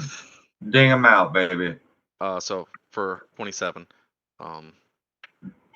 Now are we doing the max damage first hit and then Yes. Max out the first dice and then roll the extra dice that you would have. got it. So 12 plus 3, 15. All right. Do you have crossbow expert or anything do of not. that sort? I do not. Okay, that is your attack. Correct. Let's see. Bonus action. I will manifest my echo one more time. All right. As a 10th level fighter, you should have multiple attacks. You do, but I had loading property for crossbow. Oh. I will go and put him here. Okay. Any movement? No movement at this time. Okay. And that was your action and bonus action? Correct. Okay, Ivan, you're up. As seeing this giant worm erupt through the ground and my bongo completely get destroyed, I want to yell out, "That was my favorite bongo!" and immediately go into a rage. All right. And as I'm running towards this giant worm thing at full blast, I'm unsheathing my giant great sword, and I'm 40 feet away. So, boom, and come right here. That's your movement. Yeah, that's perfect. So I'm going to set it right there. And I am going to use my great weapons master, and I am going to take two swipes at this here fella. Okay. Well, you're actually there. It kept moving me in and out. I couldn't get it all the way up It's there. okay. I got you, buddy. All right, go ahead and attack. for the first one, does a 11 plus I rolled a 17 minus 5 is a 12. Does a 23 hit? Yes, sir. Okay. So for the second one, 15 minus 5 does a 21 hit. They both hit. Okay. Is this any type of dragon-esque or No. okay. So the first one, plus 10, it'll gonna be 2d6, so 12 plus 8, 20. For the first one is gonna be 24 points of slashing damage, Okay. and the second one's gonna be 6 plus 10 plus 2, 18 plus 8. 26 points. Okay. And then I guess it would be Freya's turn, wouldn't it? Hang on there, good buddy. Don't you move. You are enraged, correct? Yes. Okay, that is a good thing. So, all right, 4. So that's 2. 5. That's 3. That's 5. Oh, 10. That's 5. You take 10 points. Oh, yeah. Give me everybody's hit points and armor class, please. I got 121 with a 23 armor class. Okay. 104 with 17 AC. Okay. Wolfgar has 18 armor class and 86 hit points. Okay. So, I've got 93 hit points and 20 AC. okay. Give me what's Freya's armor class and hit points? Freya's armor class is 16 and she's got a 50 hit points. All right, thank you, sir. All right, you hit it twice, and when you do, just the heat emanating from this worm's body singes at your skin. You take 10 fire damage. All right. Is that already half? Yep. Heard. Are you playing Si, senor. Beast Totem? Oh, I'm Totem of the Bear. Okay, just making sure.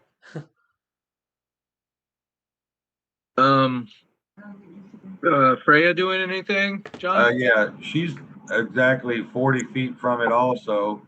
Okay. She's gonna run up and she gets a charge, 20-foot straight line. She's gonna attack with her maul first, and if she hits with her maul, the creature has to make it takes an extra d6 damage for the straight line charge. It has to make a DC strength save or to be knocked prone. Ooh, does a 19 hit it? A 19 does hit it. Takes 1d8 plus 5. That's 4, so 9 points of slashing damage. And it has to make, I take another 1d6, so 9 plus 6, so 15 points of slashing damage. And it has to beat a 13 strength save or be knocked prone, Okay. which I'm sure it will. Not a problem. Yeah, it's safe. large. So Freya did 15 damage. Correct. And she takes 13 fire damage.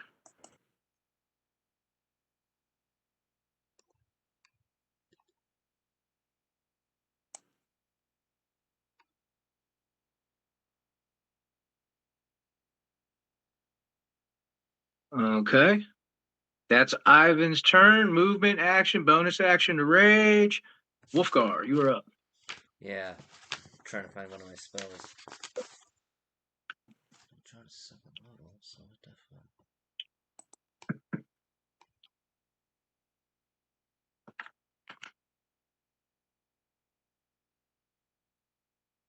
Did they take it off of the...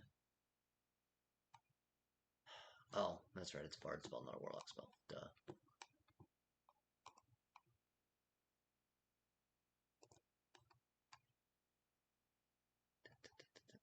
Command to jot, there we go.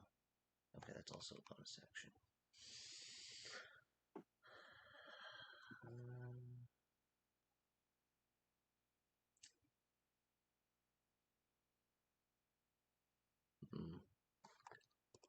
Okay. Let's see. 5, 10, 15, 20, 25, 30.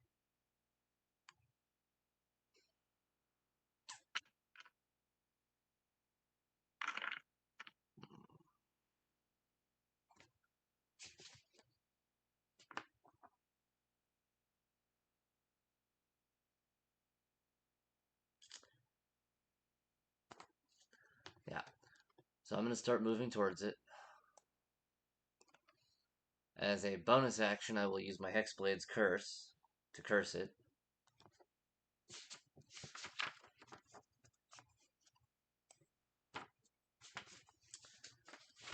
And then...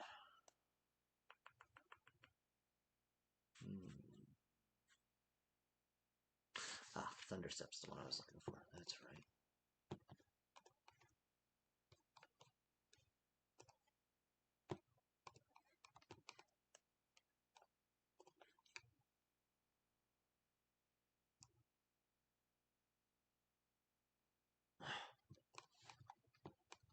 Damn it.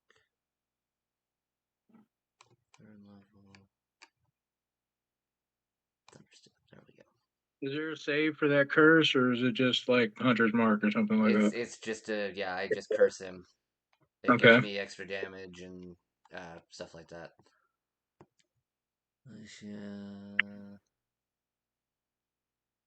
Sounds. Nobody's within 10 feet of me, right? And it looks like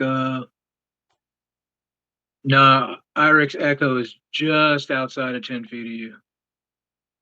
Yeah, Roki's there's 5 feet in between y'all. Okay, then I won't do that. I guess I'll throw a hand axe at it.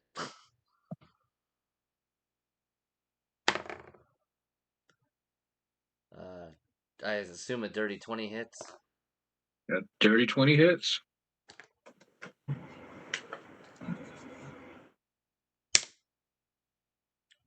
It takes a whole 4 points of damage. Oh my goodness. Mass is over. Better than nothing, my friend. Yes, it is. Yes, it is. It's a good thing I came along. 20, 25.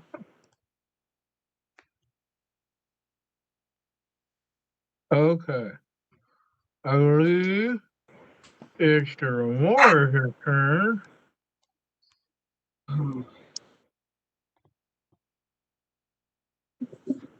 Oh, I'm sorry. And to Add be another fair 4 about damage this, to that.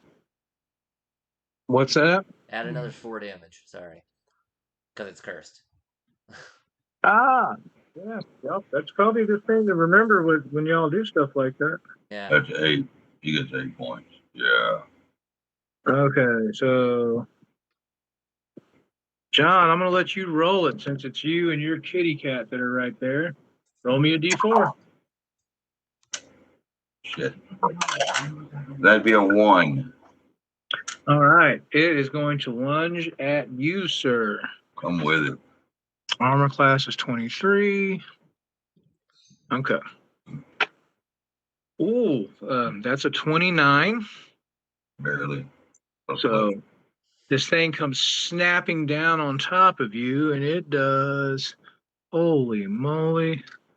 1, 2, 3, 4, 5, 6.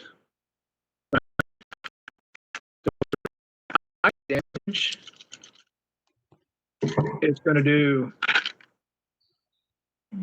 Oh,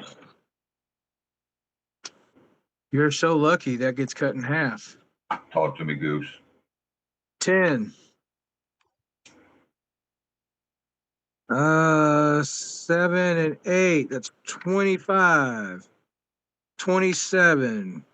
9 is 36. Plus 8 is 4. 44. So you take 22 piercing damage as its jaw snaps shut on you. You also take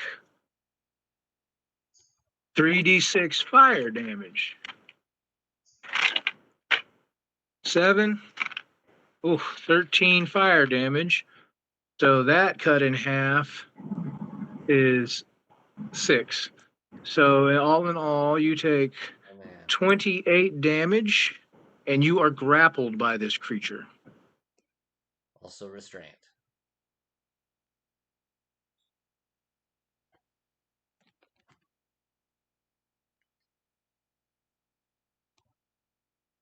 As in restrained, correct. Oh, Okay, it's not moving. It's just come down and snapped its jaws shut on you, and it hurts. It is Roki's turn now. if you say so. Okay, you're right. I'm gonna move 5, 10, 15, 20, 25, 30 this way. As my bonus action, I am going to Hunter's Mark the Remoras, and I'm going to let fly a couple shots. I think it's more important to hit it right now than anything else. So Yeah. that's 1 hit. That's 2 hit. 2 22s, 10 and 10. So and my Hunter's Mark, the other one. The second one gets an additional D8 because it's, but no, that first one gets it because it's wounded. Where's my other D8 at? There it is. All right. So my first shot does not bad. 6 plus 6 is 12, 14, 19 plus 6, 25 on the first shot. And the second shot, I get to lose one of the D8s. It was fucking pathetic. 1, 2, 3, 4 plus 6. I rolled 2 1s and a 2. Happens. 10. So 35 total.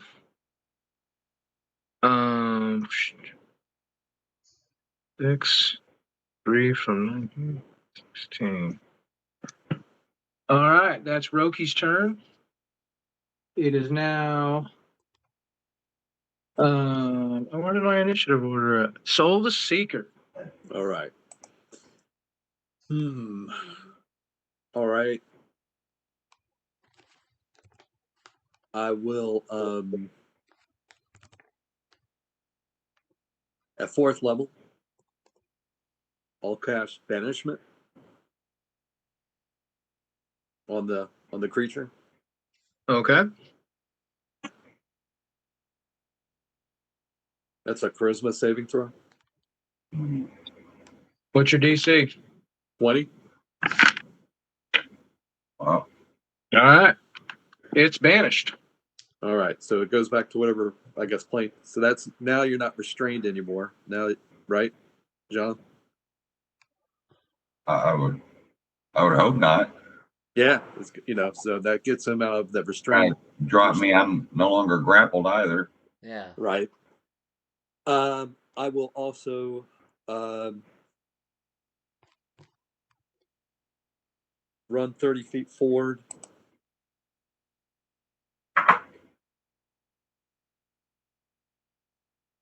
Marking the spot where the creature had been banished by, and let's see, that was my action, that was my movement, and as a bonus action, I would.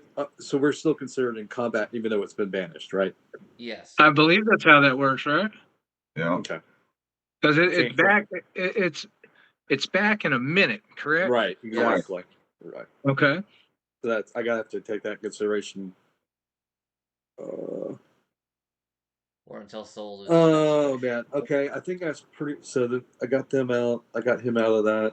I can only cast. Yeah. So that's that's as far as I can move my action, and I don't have any bonus action that I can cast because I've already cast a spell. That's me. Okay. A round in D&D is what, 6 seconds? Yeah, a minute Yeah. is 10 rounds. Yeah.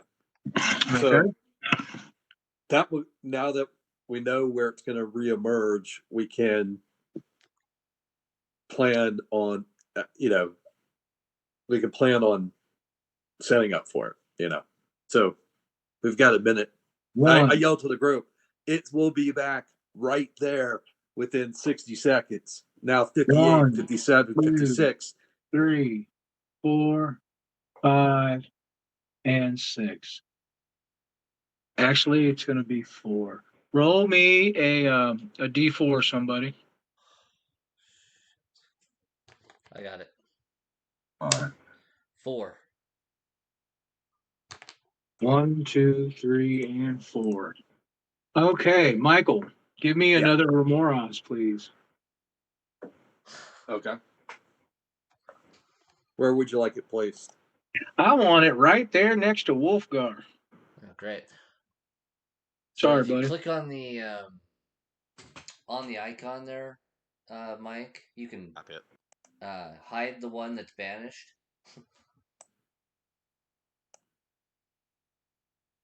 No, don't hide the one that vanished. Yeah, I just want to, because that will mark where it's going to be coming back. Yeah, it's a little bigger as well. You're only taking up. It takes up 15 by 15. There you go. How many feet away is that from me? 1 or 5, 10, 15, 20, 25. Wolfgar. Yeah. Soul just tells you that it will be back in exactly that spot. Okay. But you get a ping in your mind because of my short sword of warning. You cannot be surprised. Okay. But suddenly, bursting up from the ground right next to you is a second Remoras. Does that happen? Does that happen within my turn? No, Okay. Okay. no, it doesn't. You finished the round. It was going to appear in 4 rounds. That was what the initial D4 roll was for. Mhm. Now you see why this beast was so insatiable. It's not that there was one beast. There are 2. Yeah. And it bursts forward. I'm going to roll it initiative. Since it doesn't get to surprise anybody, thank goodness. Could you put him in the initiative count at 16, please? And can I use one of those rounds to cast Cure Wounds on myself? Yes, actually you can. When you get there. Yeah. So basically, between my that's what I was kind of hinting at is, since I've got time, I want to go over and heal up, John. Okay. Basically, because I've got. all right, in that case, look, check this out. Before that second Remoras popped out, okay, there were 3 rounds before it appears Right. by count. So, yes, you have 3 rounds to do whatever it is you want to do in those 3 rounds. All right. Starting Well, with Iric, we're going to go down initiative order just to keep it easy for me. Okay. Iric, what do you want to do in any of those rounds? Since at this point I don't know about a second one, Nope. Correct. No, you don't. I am going to move up to the first one. Okay, 'cause go ahead. I have heard. I'm moving him up. Okay. I will move myself up, Okay. I guess right there. And that is where I'm at. Okay, John, you said you wish to cast Cure Woundsies? Yeah, but I'm gonna do it on Freya. Aha, good move, man. Go ahead and roll that healing. So it's a 1d8 plus, what is my spellcasting modifier? 5. Wisdom. Yeah, 5. Your spellcasting modifier is wisdom, sir. Yeah. You've got a 20 wisdom? No, I got a. It's a 2. You got a +2, so D8 +2 at first level. 'Cause I only Okay. got level 1 spells. Yeah, you're not a very powerful ranger. Not 4, spell wise, anyway. 6 points are back to her. Nice, nice. How many is she down? She's only down 7 now. Okay. That took her up to 43. 40, How many are you 44. down, Ivan? No, 43. I You're am down 40? down 30. Okay. No, yeah, 30, 28, Mm. 30, Okay. 38. Very good. Almost 40.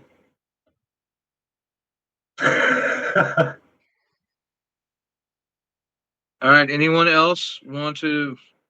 That's 1 round, 2 round. Wolfgar, you got anything going on? I mean, I would have moved. Sure, move. Move. Because By all means. I would come up here to be.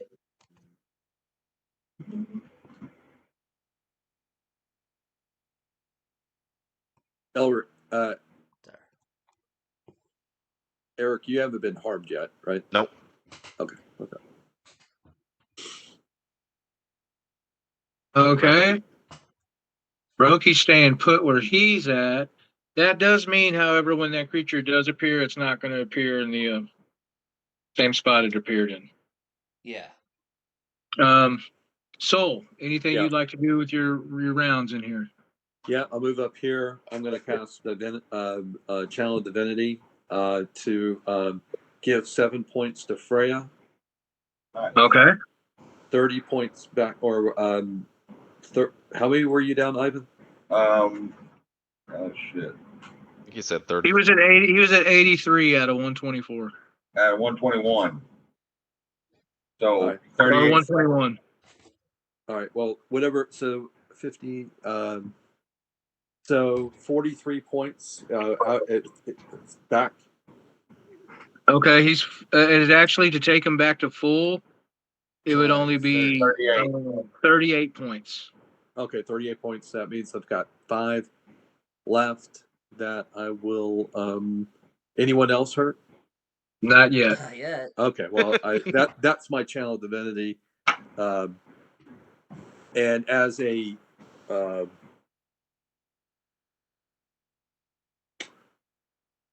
I will. That's round 1 of the 3, and then what I will do is I will move out. Are we doing it round by round at this point? Obviously, until you guys Okay. until you guys tell me that you're done doing whatever you want to do with your. Yeah, that's round 1. You have 2 rounds left.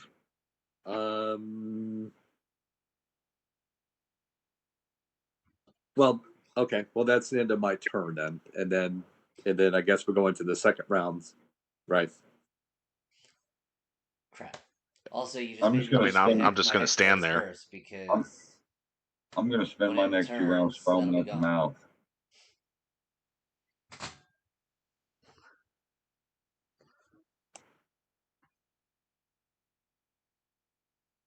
Right. I'm just going to spend my next 2 rounds foaming at the mouth, screaming, "Bring it back," so I can kill it. So yes, Oh your yeah, rage your lasts rage for a drops minute. off Why would it? because he's not in combat anymore. He's not getting hit or attacking. You guys are still technically in combat with that creature banished. Right, but he's not getting hit or attacking, therefore his rage drops off. Yep. You have to attack each turn Oh, to maintain okay. your rage. Yeah, banishment was probably the worst thing you could have done for this combat there, Mike. Yeah, I got to recast my hunter's mark too. But anyway, since everybody moved, go ahead and roll me a d6 again, please. D6. 2. Got it. 6. Right down the line. 1, 2, 3, 4, 5. Oh shit! The last person I wanted it to pop up next to. Soul, are you within 30 feet of me? Yeah. 5, 10, 15, 20, 25, 30. No, you're not. Of you, of. Of Roki. No, you're not. Oh, I'm sorry, Roki. Where is he? Oh, no. With your Sentinel shield, can you be surprised? I have advantage on Sentinel Shield. While holding the shield, you have advantages on initiative and perception checks. The shield is, so there's no, you can still be surprised, but I have advantage against it, I guess. Okay. Well, wish you were closer. Well, I still have two. I mean, we still have like 2 rounds between us doing the healing and moving around. Okay, well, what are you doing? That's what I just said, guys. If you're all Yeah. done doing what you're gonna do, I know Ivan's done. I know Eric's done. John moved again, or JD. I don't know if you're. So Let's if see. you, 1, 2, 3, 4, 5, 6. 1, 2, 3, 4, 5, 6. Okay, so I would move myself to here because I would want to keep everyone within 30 feet of me because of the guardian emblem that I have on my armor. gotcha. Oh, very good. Okay. I'm gonna re-roll this one more time. And then there's no more extra moving or none of that. Like what this shit hits is what it hits.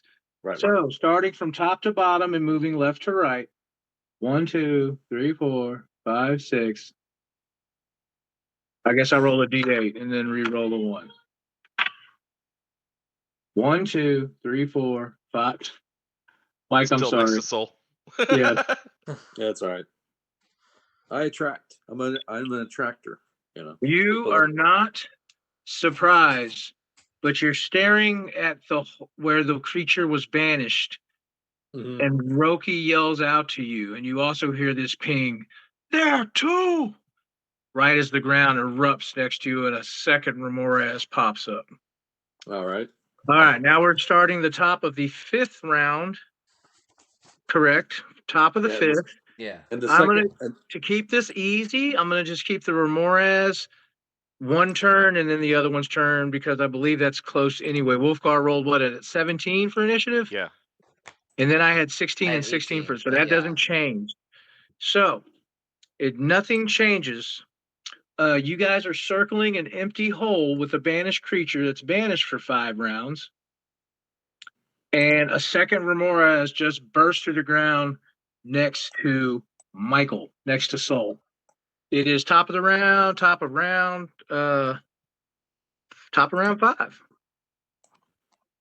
Okay. top of round 6, my bad. Nope, Now this is seeing- top of round 5. So I see the second one appear. Yep. All right. So both my Echo and I will charge down at that one. We can move 30 feet, 5, 10, 15, 20. Okay. So we can both make it there. I will make an attack from my Echo.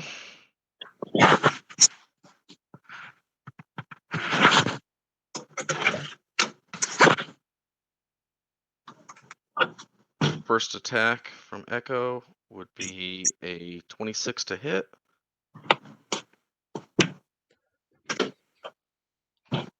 Both swords drawn, so single. That hits. Yep. No, I was looking at damage because they're one-handed attacks. So first attack is You do have dual wielder, right? yes, Okay. Do you have 2 weapon fighting style? 2-weapon fighting. Yes. Okay, cool. Just making sure so we get our damage right. Yep. So first attack is for 10. No, hold on. 14. Okay. Second attack, 13 plus 11 is 24. Is another 14. So 28 total. And then I So will make far, you have a bonus action attack. bonus action fight or attack. Yep. 19. Does that hit? Yes.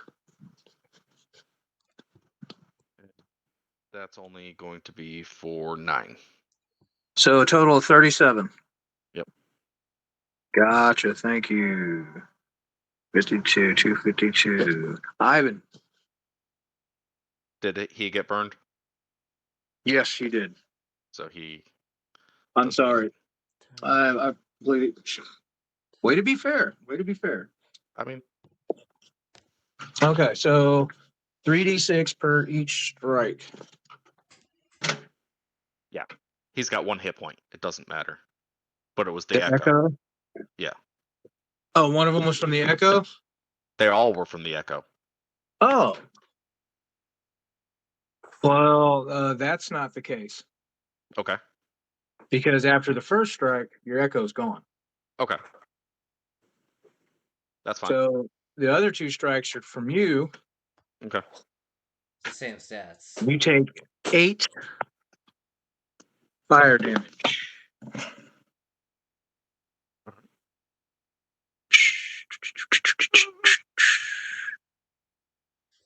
Okay, there you go. Now it's Ivan's turn. Oh. Well, this one's still gone, correct? Correct. Yes. Being as I see this one pop up, I'm going to bonus action rage. Okay. That's going to be 2 of them. And then I am going to move down here. On screen, there it is. I'm going to move. Oh, not that thing. Mine. Down here next to Elric. And I move that little token thing, Mike. I apologize. It's okay. And I know what you're saying. I can put it back. Great Weapon Master, 2 strikes. All right. 14, so 9 plus 8. Does a 17 hit? That is what you need to hit. All right. 17 minus plus 12 plus. So that one hits a dirty 20. So 20 plus. So 24 for the first. Okay. And 27 for the second. What is that? 51. 51. Okay. Damn. All right. Hold on. I'm going to have Freya Hold on. back away from where she's at. 20 feet. 9 and 13, 23 and a half. We're just going to say 11. You take 11 fire damage.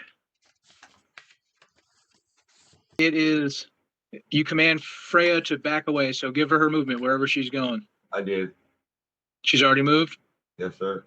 All right. Wolfgar, you're up. All right.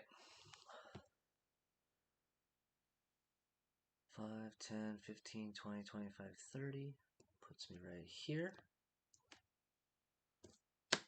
I will draw a Curse Bringer from off my back. And as a bonus action, I'm going to use my Hexblade's Curse on that sucker. I rolled a nat 1 on my first attack. Oh. You slip and fall prone. The heat emanating off of the Remoras is melting the snow around you. And as you come running up, you step right into a sloshy, icy puddle, slip and fall. Boom. Okay. How much remaining movement do you have? That was it. All right. Wolfgar's prone. Now it's the Remora's turn. 1, 2, 3, 4. Who wants to roll the D4? I got it. Okay. 4. All right. Soul, you were its initial target, and that did not change. Armor class is 20 plus 11 to attack, 9 or higher. 19. So that definitely hits you. Oh, boy. 60, 10. And you are grappled. 3, 4, 5. Where's my other last D10 hiding at? Where'd he go? There it is. 6. All right. Oh, you're a lucky dog. 10. I've got a displacer cloak on, so that's at disadvantage. Okay. Okay. You sure right. I'm Let me also going to reroll use this. my reaction too. So If I was you, I'd have let it fucking hit because I rolled like shit on damage. But here we go. 17 still hits you. It needed a 9 or higher. Yeah. I'll be nice since I didn't touch the damage dice and leave the damage alone. 10 plus 8 is 18. 3 ones. 19, 20, 21, and a 5. So that's 29 piercing, and you're grappled. Roll a And 15 or higher on your then, con check. and I'd like to use my reaction to do a sentinel attack. okay, un momento, sir. Un momento, sir. I'm trying to get the rest of this damage dealt. And you take 6, 9 fire damage. Okay. So that's a grand total of 38. And you are grappled. So half Yeah. of 38 Okay, hold on. is 8, so that's 19. 5. 38 from 55. Okay. Eric, go ahead and give me your reaction attack. It is an 18. Mike, you That need a 19 or hits. better on your concentration check to maintain concentration on Right. the banishment. Oh, shit. All right, and again, it's a one-handed attack. The good For news is, 13. Michael, is it can't burrow away with you right now because his movement has been stopped thanks to So Eric's printing. that is Constitution save. Is that what that is? That is. Yeah. Okay. You said Because- 13 damage, Eric? Because 13 of my damage. Warcaster feat, You have advantage. I've got advantage. So, oof. 16. Rocky, what's the burn damage? You maintain concentration. No, he doesn't. Burn damage for that attack is 5, 6, 7. The other Ramirez just reappeared. No, he passed his concentration check. He needed 19 or better. He got a 16. Oh, half of the damage. Yeah. Oh, fuck me. Yeah. The other Ramirez just reappeared. Oh, I get +3 because of my my amulet. All right, do I? Hang on. No, you don't. No. Not for that, buddy. Oof. Yeah, the other Ramirez just reappeared, and it's his turn. Shit. So, roll me a d6, somebody. 1. Got it. Who rolled a 1? I did. I did. It was destined. Yeah. It Of was. course I'm prone, Okay. so. Oh, that means it's got advantage at this? That sucks. But as a reaction, I'm going to cast Silvery Barbs, giving it disadvantage. So it's a flat roll. Probably still going to hit me, but, you know. Okay. Hell, that might just save your life. You don't know. Yeah. Let's see. Well, your armor class, where's Wolfguard's 18? Plus 11. It needs a 7 or higher. It rolled a 4. Holy So your silvery barbs glints in its eyes, its maw comes crashing down, and it hits right past your head. You feel the impact on the ground underneath you as it rears back up with a mouthful of dirt. And I will give the advantage to Roki. Oh, and Roki's next. Okay, seeing that there are now 2 of these creatures, I'm going to get some line of sight going here. 5, 10, 15, 20, 25, 30. And here we go. I'm going to sharpshooter both these shots. but I'm shooting at the one that originally appeared. Now I still got to recast my hunter's mark anyway because it disappeared, right? Yeah. Wait, can't I maintain concentration on hunter's mark? Oh yeah. Yeah. As long as it hasn't actually been a minute, you're fine. It hasn't been. So yeah. Okay, I'm going after the one that just missed Wolfgar. 2 shots at a plus. I need 10 or better. 16, that's one. 15, that's the other. They both hit. Woo-hoo. Okay, 1d8, 2d8, 1d6, 2d6. First shot hits for roll nice, roll nice, roll nice. That's fucking horrible. 8 plus 5, 13, 2 ones. 14, 15 plus 16. Sharpshooter, baby. That's 31. And then the second shot, I lose a d8, but I roll much better. 5 plus 3 is 8, plus 3 is 11, plus 16 is 27. So that's, 27. 8. So 58, 2 shots. That's going to take him down to 1, 0, 8. And that's Roki's turn. Soul, you are grasped in this creature's mouth. Mm-hmm. It's your turn. What are you doing? All right. I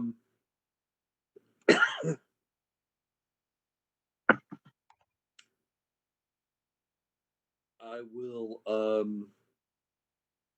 That's a good question. What am I going to do? Well, I would say that I don't have anything to get out of here.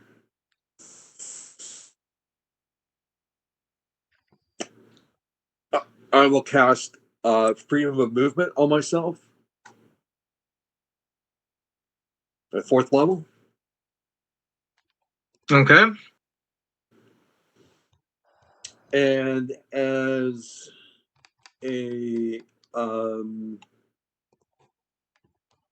so that's a spell. And then I will cast Sacred Flame on it. Which is a cantrip. Radiant. Cantrip. Yeah. That's a cantrip. So bonus action spell, correct? Freedom of movement? No, freedom of movement is an action spell, isn't it? Yeah. Yeah, so I can't do Sacred Flame. As a bonus action, I will cast Healing Word on myself. Okay. Go ahead and roll that. As JD explained to me, being a life cleric, that's 2 plus my. So I will cast it at 3rd level. That's Okay. Yeah. 1, 2, 3. So that's I get 8 plus whatever the roll is. Let's see. So it's 9 plus 8 plus 6. yeah. So 9 plus 8. That's 23 That's total. 17. Yeah. Plus 6. So That's 23. 23. That's it. And now that I'm not restrained anymore because of my freedom of movement. Yeah, you can spend 5. No. To automatically escape. The only thing you can do, because your bonus action spell was Healing Word, is cast a cantrip. Yes, I understand that, but because I cast freedom of movement, which is a Oh. 4th level spell, I am not restrained anymore. You I can't. will. You cannot. You can't have both of those. Yes, you cannot. You have to pick one. Check this out. This is I the know- way okay, this works. I got it. I got it. For Right. Even as a war count. as a bonus action spell, because it cannot be 2 leveled spells, whether it's bonus action or not. Right. So, did you heal or did you cast freedom of movement? I cast freedom of movement, Okay. and then as a can't. So then what you want to do is spend 5 feet of movement to get out of its mouth.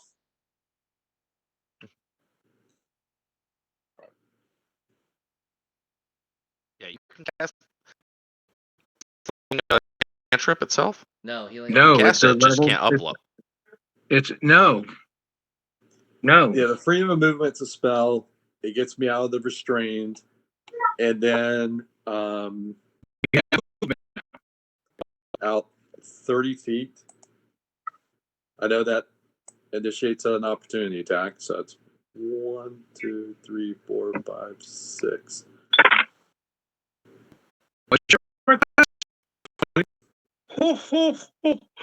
It's got a plus 11 to hit you, right? I just rolled an 8. 19. Oh. So that- as you're fleeing from this creature, it lurches and its pincers clacking behind your head, just missing you. I think that would trigger Eric's Sentinel feat too. I've already at that used my point. reaction. He's already Oh, used Yeah. in movement. That was a action spell. That was your movement. Yeah. It was- Any bonus action that you have available? Do you have a bonus action available? Well, I got spiritual weapon, but it's a spell, so I can't do That's a that. spell, so Yeah. no. All right, we'll knock that off. We're down to 4. We're at the Yeah. top of the round. Iric, All right. it is your turn. So I will bonus action cast my echo again. Okay. I'm going to put him right here above me. He will make an attack against the one on top. Okay, go ahead and roll the attack. I'm pretty sure that's a miss. 17. That hits. It's exactly. Again, just to Yeah. help speed this along, 17 Sorry. and are these things armor class. So if you can hit a 17 or better, you hit. All right. For 13 points of damage. And your echo disappears again. Yep. That's fine. And then I will attack the south one. And that's going to hit. All right, for- damage on the south one. Ooh, max damage. 15. Nice.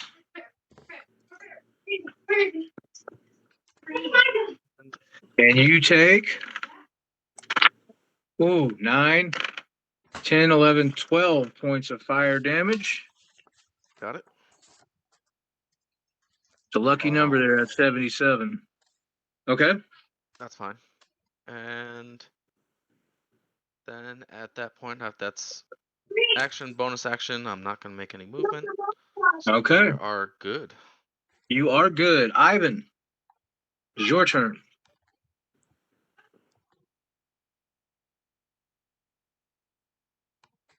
You're on mute, Ivan. Yep. I'm going to take 2 strikes, Great Weapon Master, with my sword there.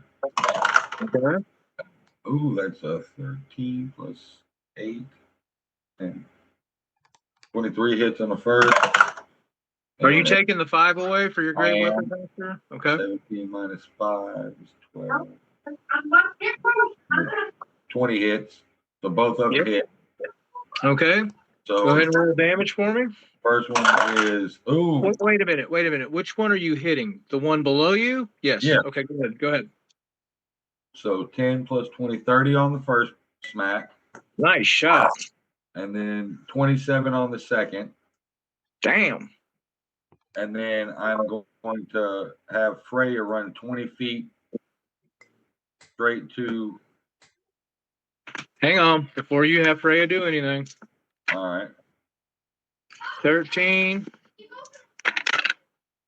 and 15. 28. You take 14 fire damage. Okay, now you can have Freya do whatever she's doing. She is going to move her 20 feet here and attack. Okay. An 18 plus 5 that hits. Yep. So D8 plus 5.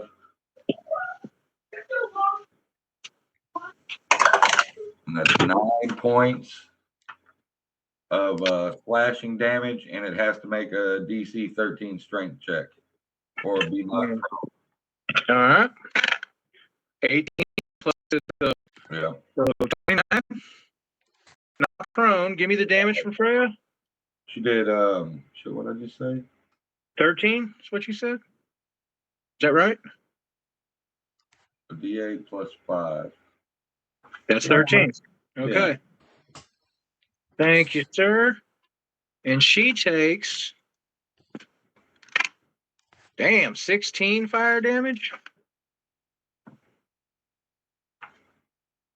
How many? 16. Good thing she only hits once. Man. Okay. Let's see. That was Ivan Wolfgar. Yep. You just saw your life flash before your eyes. It's your turn. Right. I'm sorry to do this to you, Eric, but I'm gonna thunder step to the other side of this guy. So I need both of them to roll Constitution saving con throws, saves. right? Yes. Okay. What's your DC? Shit. Find it. 16. All right. The one south of you fails. Okay. They both fail. Awesome. So they take 3d10 damage. Save. I'm right there too. Uh-huh. 20. All right. You save. Does he take any damage? He takes half. Okay. Well, roll the damage, please. Ooh, that's not bad. 18, 19, 20, 21. 21 points of thunder damage. Oh. Danberg, Elric. Mm-hmm. There's no L in there. Boom, boom, boom. And then as a bonus action, I will inspire Roki. That gives me advantage. So I'm definitely going to. No, it doesn't. It gives you. Let me see. A plus to my attack, right? Yeah, you have a plus D8. You have a D8 that you can use for anything, but I also have combat advantage, which gives you a D8 to use to an attack or to your armor class. I'm going to use it to my attack and definitely sharpshooter. Yeah. When it's my turn. Okay. Thank you. Don't let me forget that I have that. Yeah. It is the Remoraz. So let us start with the hexed one. Roll me a.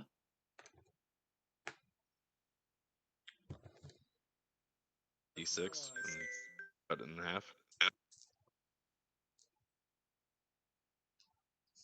Oh, we lost Rocky. Yep. His wife's probably calling him. I was like, screw this spending movement to get up. I'm just gonna thunder step. I appreciate that one.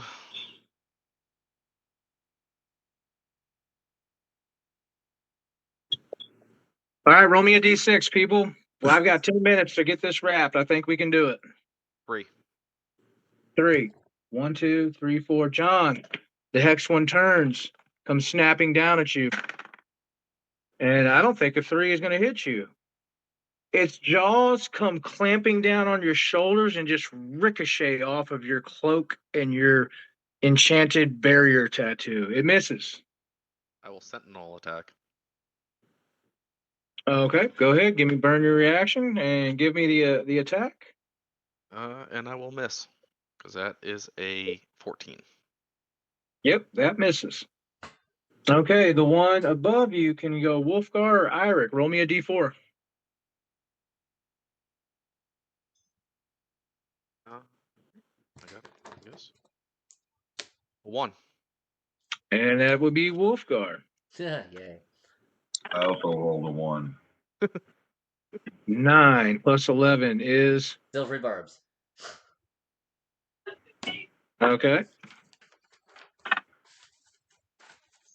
It rolled a natty 1. That's Nice. the bard shield. That is beautiful because And I he was will about to be give done. Roki the advantage again. So I now get you him on have both my advantage. shots? What? You Oh, no, didn't no, have no. I advantage get the. before you. That's right. Now I have advantage. That's Yeah. what's up. So +8 to hit. I rolled a 3. So my sharpshooter only cost me 2. So it's a +10. So 7 or higher with advantage for the first shot. 12. So I hit. 2d8s, 2d6s. That's more like it. 6 + 4 is 10, + 3 + 5 is 18 + 16. 18 + 16, that's 34. And then for my second shot, I take the D8 out because it's not wounded. I mean, it is, but only counts for one of the attacks. And 15 is going to hit, even with my negatives. So 6 + 5 is 11, + 3 is 14, + 16, and that's another 30. Whoa! 2 silver streaks come flashing in just as it is about to strike down at you, Wilfgar. You tumble to the side. It misses as it rears back up. 2 silver streaks pierce its left eye. Pow! Pow! And the creature is reeling. Nice. Soul. It's your turn, Soul Seeker. All right. I will move up. 1, 2, 3, 4. I'd like to hear. 20 feet. Okay. 1, 2, 3, 4, 5, 6. Okay. And I will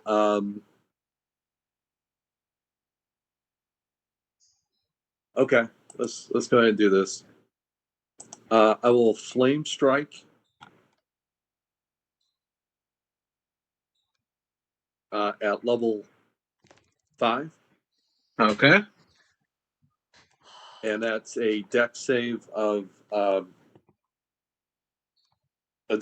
20. Okay. What kind of damage is it? Fire damage? It Some of it is is. is 46 radiant damage and an additional 46 fire damage. Okay, so it's radiant and fire. Yeah. And you said what's the dex save? 20? 20. I don't think he has a chance at that. 19 or better. Okay. He fails. Just roll the radiant damage, please.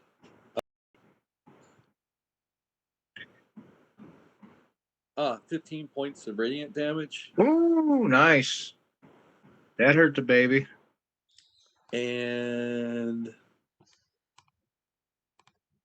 then so that was my action, my end of my movement. As a bonus action, can I take a healing potion? No. Okay. Well, that's me then. Yeah, I don't. Taking a potion in combat takes an action in my world. Okay. When I DM, Okay. I never do that. That's Okay. that meme where the guy's like, hold on 1 second. Yeah. That's the round though. So we're back at the top of the round. It's Irich's turn. All right. I am going to action surge. Oh.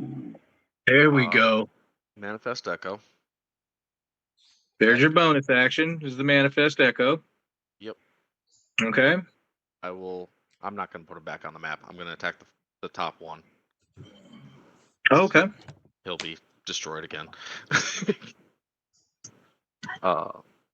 And 17 That hits. for 6 + 7, 13. All right. Your echo appears, slicing as this thing's head is whipping back and forth, its eye just oozing. It rears and it exposes its neck, and your echo splits its neck as a burst of heat evaporates him, but the worm falls to the ground. It's dead. Wow. Now, you still have Quite a few attacks. 3 more attacks from which you can do. Correct.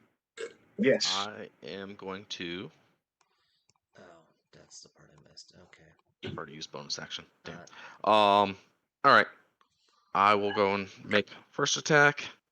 That is a dirty 20 That's a hit. for 12.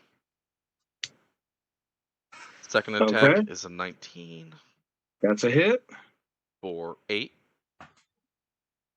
And third attack is a miss.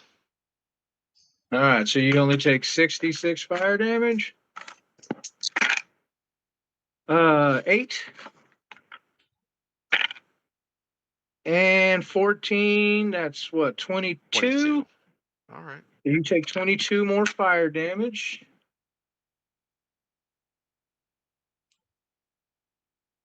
And that's your turn. No movement, no anything else. No, I'll stay right where there I am in the melee. Ivan, you're up. Well, you know what I'm going to do? Swing away. So I only have to get a 9 or higher to hit. What's your great weapon, Master? Yep. Okay. 14, so that hits. Okay. 9, so that hits. Okay, they both hit. Roll damage. I got 24 on the first and 25 on the second. For a grand total of 49. Correct. And You then lift your great sword in a menacing, frighteningly strong arc, and you cleave once as a blast of heat washes over you. And when you backstroke, bam, you cleave twice, and the thing's head lops off, falls to the ground. And you take 16 plus 7 is 23, 12 fire damage. But they are dead. Both of them. I'm going to second wind myself. And So we are I'll gain back 15. We are out of combat. 15. You're back up to 60. Yep. Woo! I knew you guys could take 2 of them. And well, that's it, guys. That's all I got. I got 15 minutes over my hard stop. Experience points. That is 14,400 divided by 5. 14400 divided by 5. Oh, let's just say, man, an even 3,000 experience points for everybody. Awesome. Are we starting at the beginning of level 10? Yes, you are. Okay. So we all should be at 67,000. yeah. Yep. Awesome. Well, guys, I hope you enjoyed our little one shot for this afternoon. Was that I thing would love to. a Wyram? What's that? Was that thing been considered? Is that a worm or a Wyram? It's a worm. Remoraz. Yeah, it's actually a Remoras. It's a monstrosity. Yeah, no dragon type there, big guy. I didn't know. I've never heard of it. Beautifully. You've never heard of a Remoraz? Look, you guys are built to kick shit's ass, and that was a great fight. Y'all got lucky. Nobody got swallowed. The banishment, even though it kind of bit us in the butt later, actually saved John from being swallowed. The reaction attacks from Eric kept Soul from being burrowed away because, like, they can do that, bite you and then move. Yeah. Mm-hmm. But because of the Sentinel feat, Eric dropped its movement to 0, so it couldn't, giving you a chance to be able to escape. I love that I'm playing a character that you I can't don't hit like again.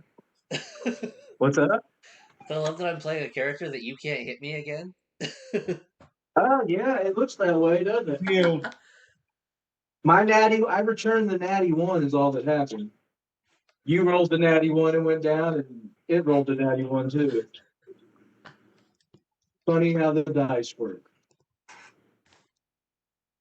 Yeah. Well, fellas, I hope y'all enjoyed that, man. Yeah, it was Oh, fun. yeah. That was fun.